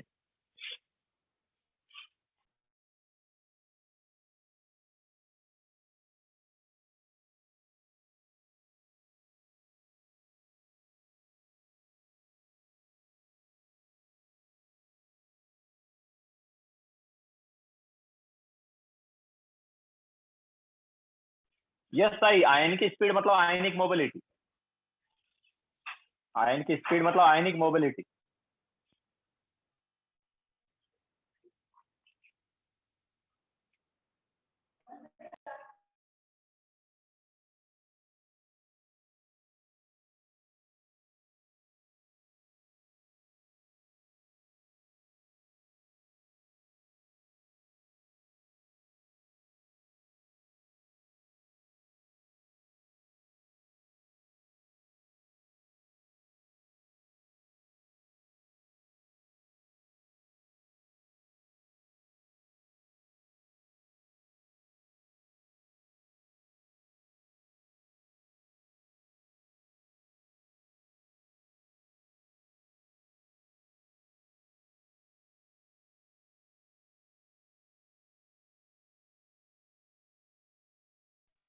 हो गया सभी का?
हो गया सभी का? Sir how Hg2Cl2 is form? Hg2 positive और Cl नेगेटिव से बन जाएगा ना वो। Hg2 पॉजिटिव जो है ना, actually it is 1 minute sorry, कहाँ गया? It should be Hg2 positive. इसमें थोड़ा चेंज कर लेना, मतलब नहीं, अगर इसको ऐसे रख रहे हो देन HgCl2 रख सकते हो। चलो इसको HgCl2 लिख लो। Hg2Cl2 जो था उसको HgCl2 लिख दो, ठीक है।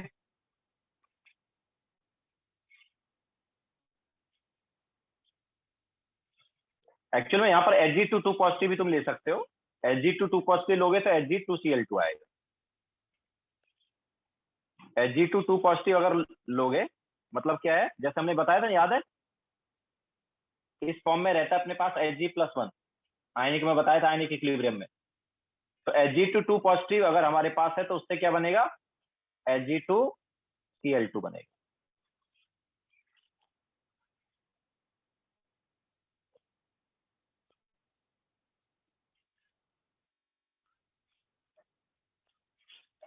हमने यहाँ पर Hg2 पॉजिटिव लिखा था, दैट्स व्हाई HgCl2 लिखो, Hg2Cl2 नहीं।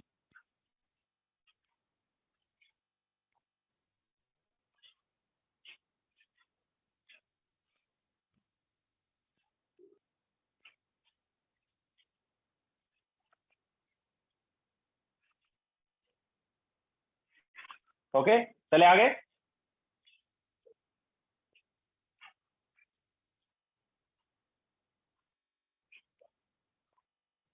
तो बेसिकली जिन जिन के साथ Cl जो है पीपीटी बना सकता है वो अपने पास नहीं होने चाहिए, किसमें? सेल में, ठीक है। अगर वो सेल में आयंस हुए देन ऑब्वियसली KCl को ना लेके KNO3 या NH4NO3 को लेंगे। स्पीड के बाद क्या लिखा है? Electrolyte should have such cation and anion of which speed are same.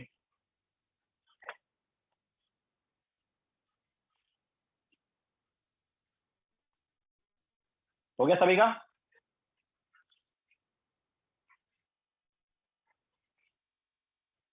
Now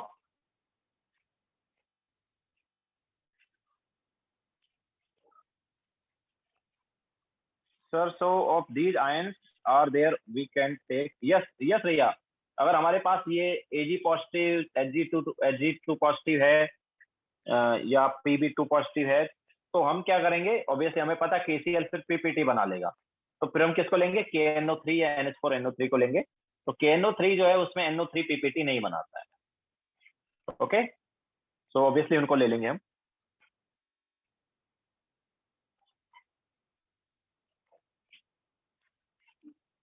now salt bridge काम क्या करता है वो देखते हैं। तो function of salt bridge,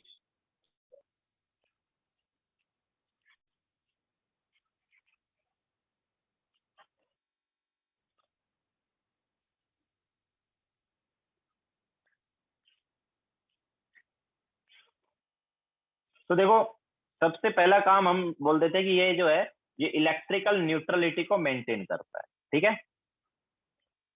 maintains electrical neutrality.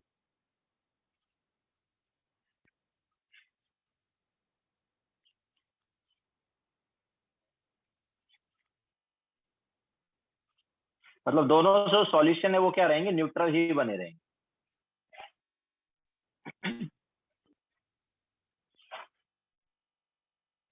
दोनों सॉल्यूशन देखो न्यूट्रल कैसे बने रहेंगे, जैसे मान लो लेफ्ट साइड वाला देखो, लेफ्ट साइड में क्या हो रहा है यार? एनोड पर क्या हो रहा है? Zn हमारे पास इधर है, ठीक है, नीचे है ZnSO4। अब Zn जो है वो किस में कन्वर्ट हो रहा है बताओ? Zn जो है किस में कन्वर्ट हो रहा है? Zn जो है वो Zn2 पॉजिटिव में कन्वर्ट हो रहा है ना। तो हमारे पास इधर से ये देखो क्या आ रहा है? एक्स्ट्रा Zn2 पॉजिटिव आ रहा है कि नहीं आ रहा है? पहले हमारे पास सॉल्यूशन में क्या था? पहले हमारे पास Zn2 पॉजिटिव और SO4 2 पॉजिटिव दोनों के आयन सेम थे बिफोर दिस, है ना। ये ऑक्सीडेशन होने से पहले Zn2 पॉजिटिव और SO4 2 नेगेटिव के आयन क्या थे, सेम थे। ओके, फिर क्या हुआ, फिर हमारे पास इससे एक्स्ट्रा Zn2 पॉजिटिव आ गया, तो इसमें कैसा चार्ज आ गया, एक्स्ट्रा Zn2 पॉजिटिव आने की वजह से हमारे पास लेफ्ट साइड वाले में कैसा ज्यादा चार्ज हो गया, पॉजिटिव चार्ज ज्यादा हुआ ही नहीं होगा, बताओ। ठीक है, इसमें पॉजिटिव चार्ज ज्यादा हो गया। सिमिलरली राइट हैंड साइड में देखो, राइट हैंड साइड में अगर हम देखेंगे तो राइट हैंड साइड में क्या हो रहा है, पहले हमारे पास Cu2 पॉजिटिव और SO4 2 नेगेटिव दोनों थे, दोनों सेम थे, लेकिन फिर देखो क्या हुआ, Cu2 पॉजिटिव जो है सॉल्यूशन का, वो किस में जा रहा है, Cu में कन्वर्ट हो रहा है, हो रहा ही नहीं हो रहा है, तो Cu2 पॉजिटिव जो है Cu में कन्वर्ट हो रहा है, तो ऑब्वियसली जो Cu2 पॉजिटिव है इसका नंबर कम हो गया है और SO4 2 नेगेटिव है जिट इज रहा, तो इस वाले पार्ट पर कैसा चार्ज आ गया, नेगेटिव चार्ज आ गया, आया कि नहीं आया। तो राइट हैंड साइड वाले में नेगेटिव चार्ज हो गया, लेफ्ट हैंड साइड वाले में पॉजिटिव चार्ज हो गया। अब यहाँ पर क्या हो सकता है, दो काम हो सकते हैं, एक तो राइट हैंड साइड वाले में क्या नेगेटिव चार्ज ज्यादा आ गया, तो ऐसा हो सकता है कि यार इधर से SO4 2 नेगेटिव के आयन जाएं और इधर चले जाएं, समझाया। तो इसमें से SO4 2 नेगेटिव के आयन जो हैं वो फ्लो के इधर चले जाएं, या फिर एक ये भी हो सकता है कि सॉल्ट में जैसे KCl है सॉल्ट में, तो इधर K पॉजिटिव आ जाए, तो अगर इधर K पॉजिटिव आएगा तो ऑब्वियसली पहले क्या था, नेगेटिव चार्ज था ना, तो K पॉजिटिव आने की वजह से वो क्या है, न्यूट्रल हो जाएगा। सिमिलरली अगर इधर K पॉजिटिव गया तो मैं बोल सकता हूँ कि KCl का Cl इधर चला जाए, तो लेफ्ट साइड में क्या पॉजिटिव चार्ज है, तो Cl आने की वजह से क्या हो जाएगा, न्यूट्रल हो जाएगा ही नहीं हो जाएगा, क्लियर है। तो सॉल्ट ब्रिज का जो आयन है या तो वो फ्लो कर लेगा, या अपने पास ये जो आयन है ये भी फ्लो कर सकते हैं। तो यहाँ पर जैसे एक्स्ट्रा क्या हो गया, नेगेटिव चार्ज एक्स्ट्रा हो गया, SO4 2 नेगेटिव एक्स्ट्रा है, तो इधर से SO4 2 नेगेटिव इधर जाएगा और इसमें आ जाए, तो हमारे पास क्या है, न्यूट्रल हो जाएगा वो। ओके, तो इस टाइप से हमारे पास न्यूट्रलिटी जो है वो क्या रहेगी, मेंटेन रहेगी। दैट्स व्हाई देखो हमने इधर Cl नेगेटिव को नीचे लिया और इधर K पॉजिटिव को लिया है, ठीक है, क्योंकि इस वाले में पॉजिटिव चार्ज ज्यादा हो गया था, इस वाले में नेगेटिव चार्ज ज्यादा हो गया था। क्लियर है सभी को। तो ये क्या करता है, न्यूट्रलिटी को मेंटेन करता है। इसके अलावा आयन फ्लो हो रहे हैं सॉल्ट ब्रिज के थ्रू, हो रहे ही नहीं हो रहे हैं, तो आयन फ्लो हो रहे हैं, तो उस आयन फ्लो होने की वजह से सर्किट जो है एक तरह से कंप्लीट हो रहा है। आयन फ्लो होने की वजह से क्या एक तरह से सर्किट जो है कंप्लीट हो रहा है, इधर से इलेक्ट्रॉन फ्लो किए एंड देन इसके थ्रू आयन वगैरह फ्लो हो सकते हैं, तो इसकी वजह से जो है क्या होगा, सर्किट जो है वो कंप्लीट हो जाएगा, एंड सर्किट कंप्लीट होने से ही क्या है, करंट फ्लो होगा। ठीक है, तो मेंटेन इलेक्ट्रिकल न्यूट्रलिटी, इसके अलावा कंप्लीट सर्किट या इलेक्ट्रिकल सर्किट। ठीक है, तो सर्किट को कंप्लीट करता है, इलेक्ट्रिकल न्यूट्रलिटी को मेंटेन करता है। इसके अलावा देखो, अगर ये सॉल्ट ब्रिज हमने कनेक्ट नहीं किया होता तो हमारे पास क्या है, जितने भी हमारे पास, अब देखो इधर से इधर इलेक्ट्रॉन क्यों आ रहे हैं, क्योंकि इन दोनों इलेक्ट्रोड के बीच में क्या पोटेंशियल डिफरेंस क्रिएट हुआ है ना। ठीक है, तो दोनों इलेक्ट्रोड के बीच में पोटेंशियल डिफरेंस क्रिएट हुआ है, दैट्स व्हाई हमारे पास इलेक्ट्रॉन इधर आ रहे हैं। तो अगर हम सॉल्ट ब्रिज नहीं बनाते ना, या सॉल्ट ब्रिज नहीं लगाते, तो तुरंत ही हमारे पास ये क्या होता, ये सारे इलेक्ट्रॉन जो है, या हम बोल सकते हैं कि इलेक्ट्रॉन इधर से इधर आ जाते, सारे जितने भी आने चाहिए थे, और दोनों के बीच में पोटेंशियल डिफरेंस जो है 0 आ जाता। ओके, तो सॉल्ट ब्रिज जो है वो अगर हम नहीं लगाते तो वोल्टेज जो है जो 0 से ड्रॉप हो जाता। ठीक है, तुरंत ही हमारे पास क्या आ जाता, इलेक्ट्रॉन इधर से आ जाता, और बाद में दोनों के बीच में पोटेंशियल डिफरेंस क्या आ जाता, 0 आ जाता। ठीक है, तो अगर हम सॉल्ट ब्रिज नहीं लगाएंगे तो एक चीज ये भी हो सकती है कि जो वोल्टेज है वो 0 से ड्रॉप हो जाएगा। ठीक है, तो if the salt bridge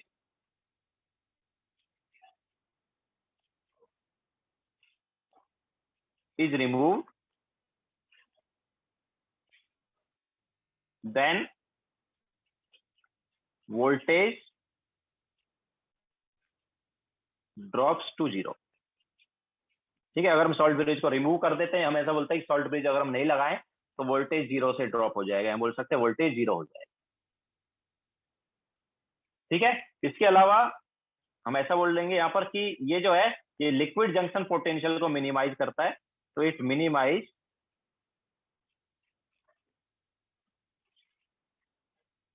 the liquid junction potential.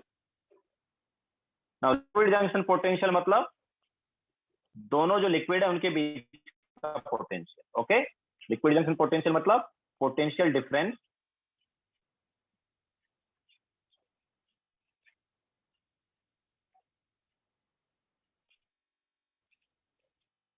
Between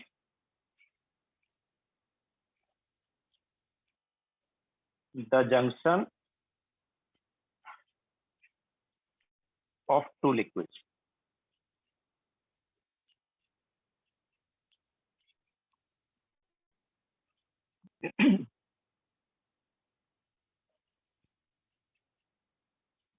okay,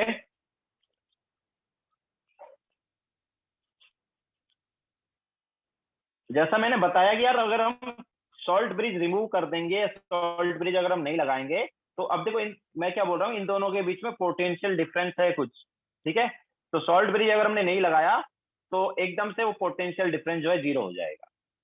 okay, electron इधर से इधर आ जाएंगे और एकदम से पोटेंशियल डिफरेंस जीरो हो जाएगा, या वोल्ट मीटर में जो रीडिंग है वो 0 वोल्ट आ जाएगी, क्योंकि इलेक्ट्रॉन किधर से किधर फ्लो करेंगे यार,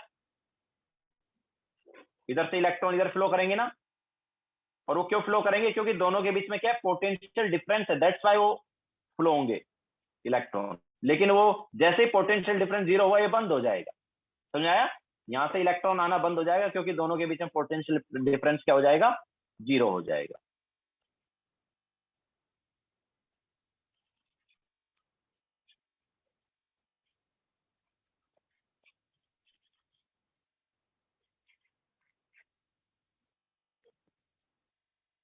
रिया SO4 2 नेगेटिव जनरली नहीं जाएगा, मैं वही बोल रहा हूँ, SO4 2 नेगेटिव जा सकता है, बट जनरली क्या होगा, जो अपने पास सॉल्ट ब्रिज से क्या था, सॉल्ट ब्रिज में क्या था, K पॉजिटिव और Cl नेगेटिव है ना, वो फ्लो हो रहे हैं।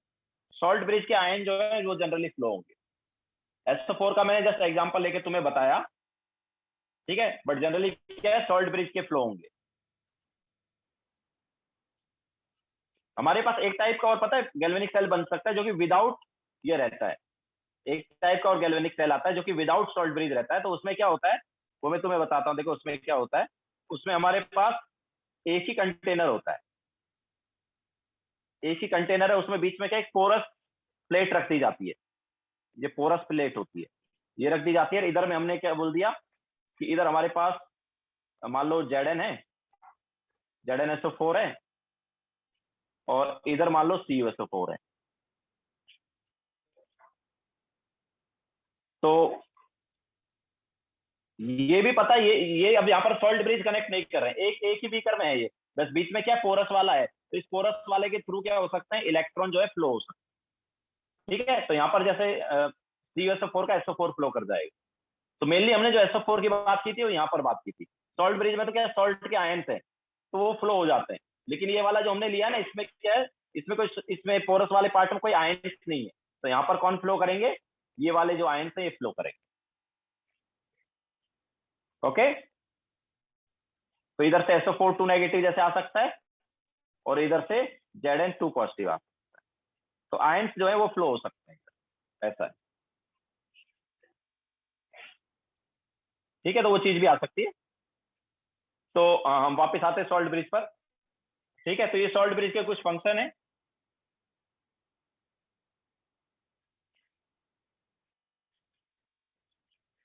सुप डिप्लीटेड का मतलब क्या बोलोगे, क्यों मतलब ऑब्वियसली सॉल्ट का जो हमारे पास मोल्स है, सॉल्ट के जो मोल्स हैं वो ऑब्वियसली धीरे धीरे कम होते जाएंगे, तो अगर उसको तुम डिप्लीटेड बोलते हो तो यस वो डिप्लीट होगा।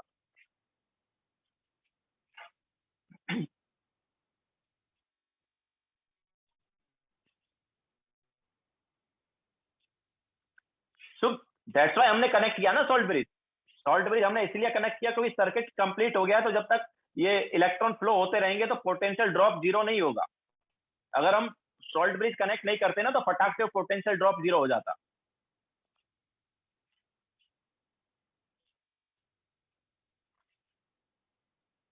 यस राइल, अगर हम सॉल्ट ब्रिज नहीं रखते हैं और ना ही कोई पोरस वाला पार्ट लेते हैं, ठीक है, अगर हम सॉल्ट ब्रिज नहीं रखते हैं यहाँ पर, अगर ये वाला सॉल्ट ब्रिज नहीं रखते और ना ही हमने जैसा अभी तुम्हें बताया था ऐसा कोई पोरस पार्ट लेते, तो फिर क्या है, फिर कोई मतलब ही नहीं है, फिर हमारे पास वो सेल बना ही नहीं, क्योंकि कोई काम हो ही नहीं पाएगा, ना तो हमारे पास इलेक्ट्रिकल न्यूट्रलिटी मेंटेन होगी, ना सर्किट कंप्लीट होगा, ठीक है। तो ये कुछ भी चीज नहीं हो पाएगी और फिर ऑब्वियसली सेल बनेगा ही नहीं, ठीक है। क्योंकि फिर करंट कैसे प्रोड्यूस होगा, अगर हमारे पास सर्किट वगैरह कंप्लीट नहीं हो रहा है तो करंट कहां से प्रोड्यूस होगा, करंट प्रोड्यूस ही नहीं होगा ना।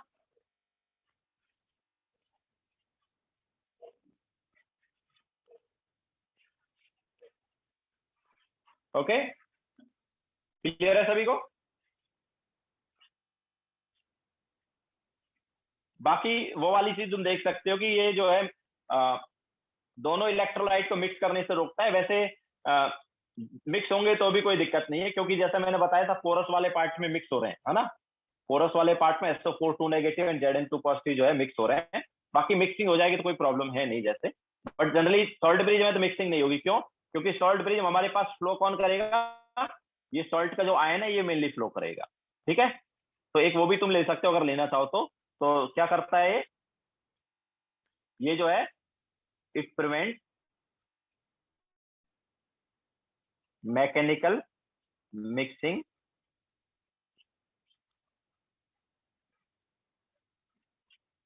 Of electrolyte of cell. Cell के जो इलेक्ट्रोलाइट हैं उनका मिक्सिंग को भी ये रोकता है एक तरह से। तो वैसे वो मिक्स हो गए तो कोई, मैंने जैसे बताया, कोई ज्यादा बड़ी प्रॉब्लम है नहीं उससे, क्योंकि जो पोरस वाला पार्ट है उसमें तो मिक्स हो ही रहे हैं। मिक्स मतलब कि ऐसा नहीं कि पूरे मिक्स हो रहे हैं, SO4 2 नेगेटिव जैसे फ्लो करके चला गया, उससे कुछ प्रॉब्लम नहीं हो रही, क्योंकि रिएक्शन में जो पार्टिसिपेट करेंगे वो Cu2 पॉजिटिव और Zn2 पॉजिटिव करेंगे, ठीक है। और Zn2 पॉजिटिव लेफ्ट साइड वाले पे होगा और Cu जो है राइट साइड वाले पे होगा, ठीक है। तो उससे कोई प्रॉब्लम नहीं होगी, जैसे हमने यहाँ पर बताया। जनरली Zn वैसे वहां पर फ्लो नहीं होगा, बट Zn भी फ्लो हुआ तो इधर Zn काम करेगा ही नहीं, इधर कौन करेगा, इधर Cu जो है उसी का काम होगा।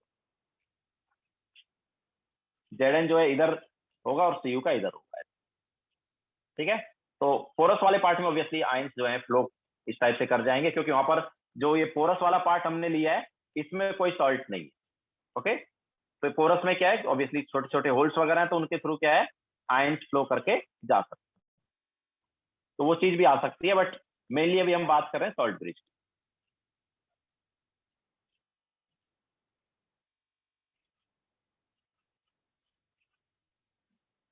ठीक है, तो सॉल्ट ब्रिज जो है ये काम कर सकता है। Sir what is written after electrolyte of cell prevents mechanical mixing of electrolytes of cell.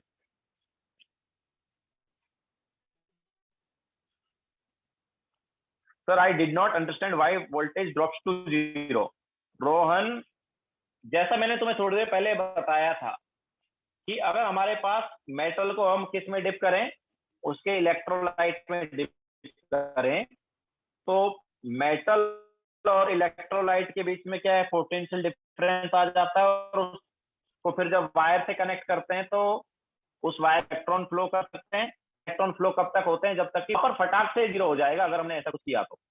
Obviously उसको उन इलेक्ट्रॉन को एक्सेप्ट करने के लिए कुछ चाहिए, ओके। जैसे हमने क्या है, जैसे हम जैसे ये वाला एग्जांपल लें कि इसको हमने वायर से कनेक्ट कर दिया, और ये वायर जो है इसको किसी ऐसी चीज से कनेक्ट किया, जैसे मान लो हमने ही पकड़ लिया तो हम इलेक्ट्रॉन मान लो गेन कर सकते हैं, ठीक है।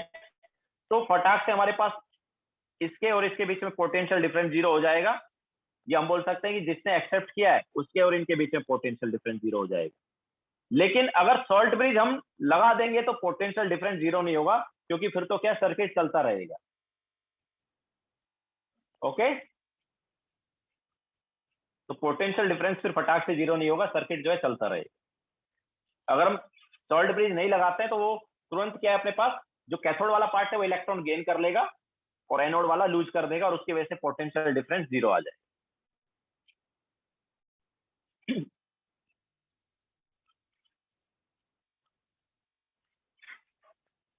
यस, लास्ट पॉइंट में प्रिवेंट था, it prevents mechanical mixing of electrolyte of cell.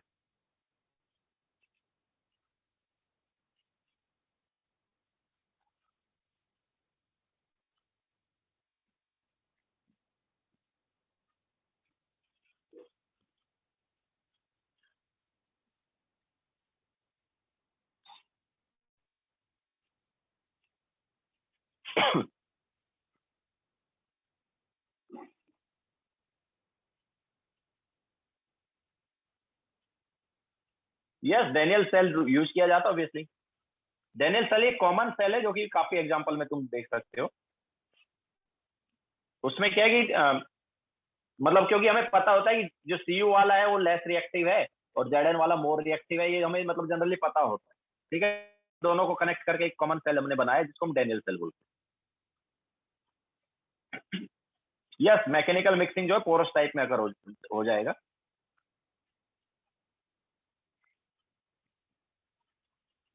चले आगे, हो गया सबका?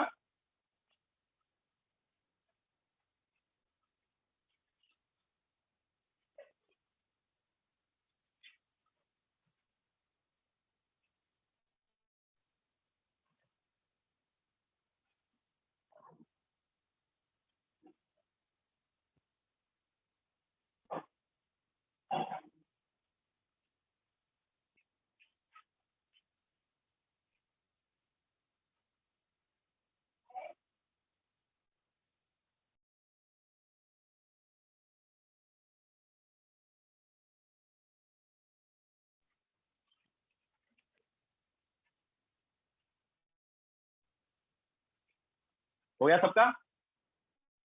नाउ तो ये हमारे पास हो गया था कंस्ट्रक्शन ऑफ सेल। ठीक है, उसमें सॉल्ट ब्रिज क्या काम कर रहा है, सॉल्ट ब्रिज में आयंस कौन से लेंगे।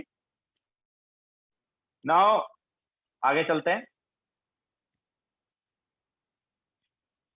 तो नेक्स्ट हेडिंग डालो, सेल पोटेंशियल।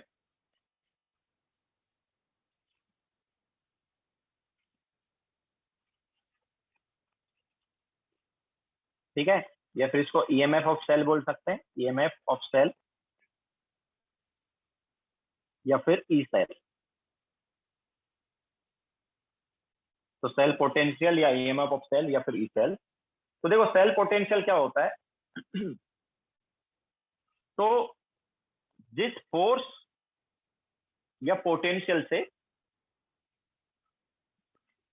इलेक्ट्रॉन जो है वो एनोड पुल करता है, सॉरी एनोड पुश करता है और कैथोड पुल करता है, जिस फोर्स से एनोड इलेक्ट्रॉन को पुश करता है और कैथोड इलेक्ट्रॉन को क्या करता है, पुल करता है, उस फोर्स को हम EMF मतलब इलेक्ट्रोमोटिव फोर्स बोल सकते हैं या सेल पोटेंशियल बोल सकते हैं। ठीक है, तो driving force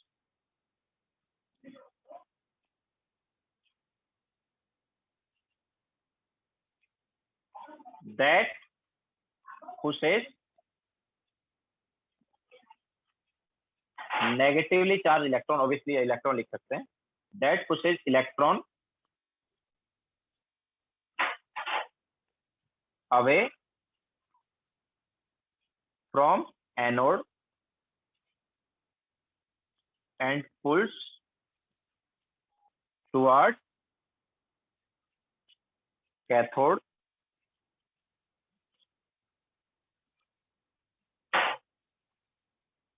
is called electromotive force।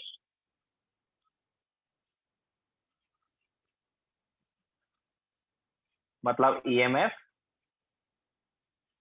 और सेल पोटेंशियल या फिर सेल वोल्टेज।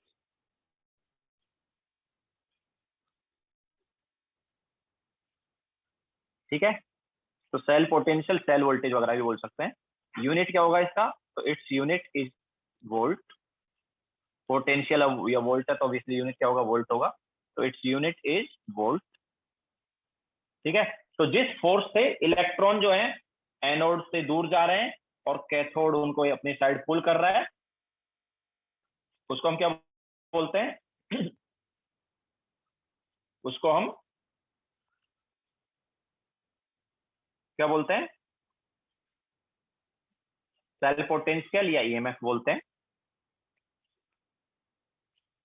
ओके, सो अभी हम इलेक्ट्रोलिटिक सेल नहीं पढ़ रहे, हम गैल्वेनिक सेल ही पढ़ रहे हैं। कंस्ट्रक्शन ऑफ गैल्वेनिक सेल किया था ना, तो वही सब पढ़ रहे हैं। ओके, अच्छा इसको हम ऐसे भी बोल सकते हैं कि potential difference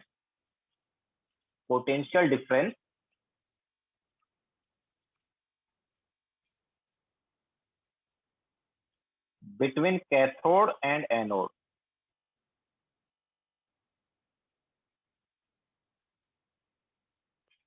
is called cell potential.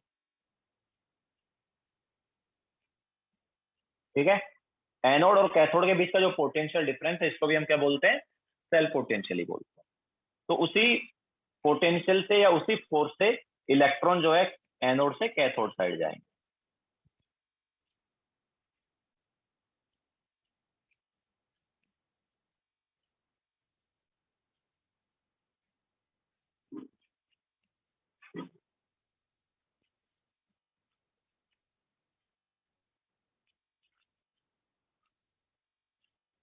Last page जल्दी देखो, किसको देखना था?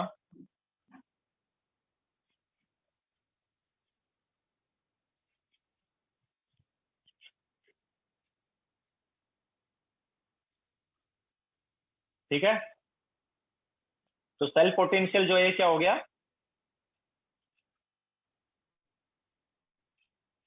पोटेंशियल डिफरेंस हो गया कैथोड या एनोड के बीच में, या फिर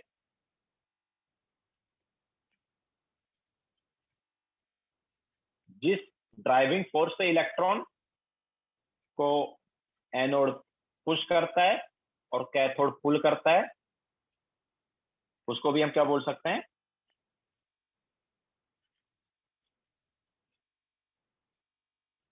सेल पोटेंशियल बोल सकते हैं।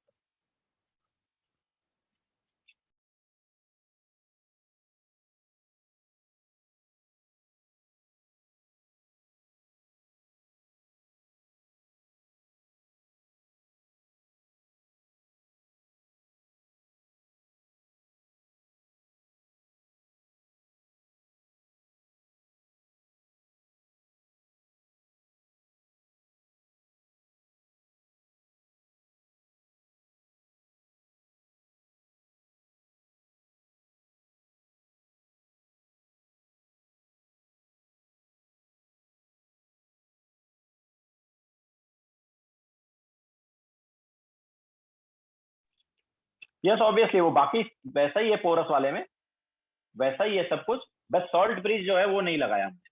ठीक है, पोरस वाले की अगर हम बात करेंगे तो उसमें जो सॉल्ट ब्रिज नहीं है, सॉल्ट ब्रिज की जगह एक पोरस वाला पार्ट आ गया, बाकी एज इट इज है पूरा।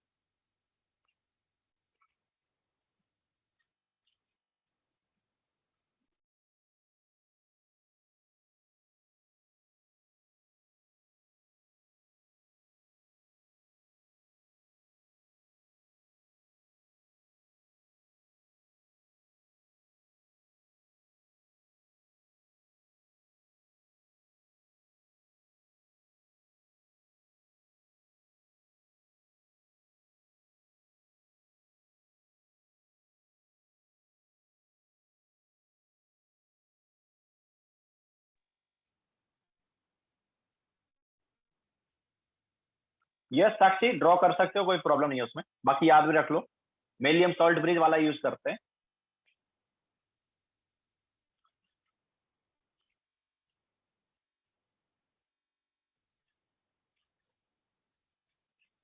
हो गया सबका? तो अभी तो टाइम उतना है नहीं, तो लेक्चर यहीं पे एंड करेंगे। आज का कोई होमवर्क नहीं है, एक बार फिर से नोट्स वगैरह पढ़ लेना। ठीक है, सो लेक्चर यहीं पे एंड करते हैं, रिकॉर्डिंग एंड नोट्स वगैरह सेंड कर देंगे।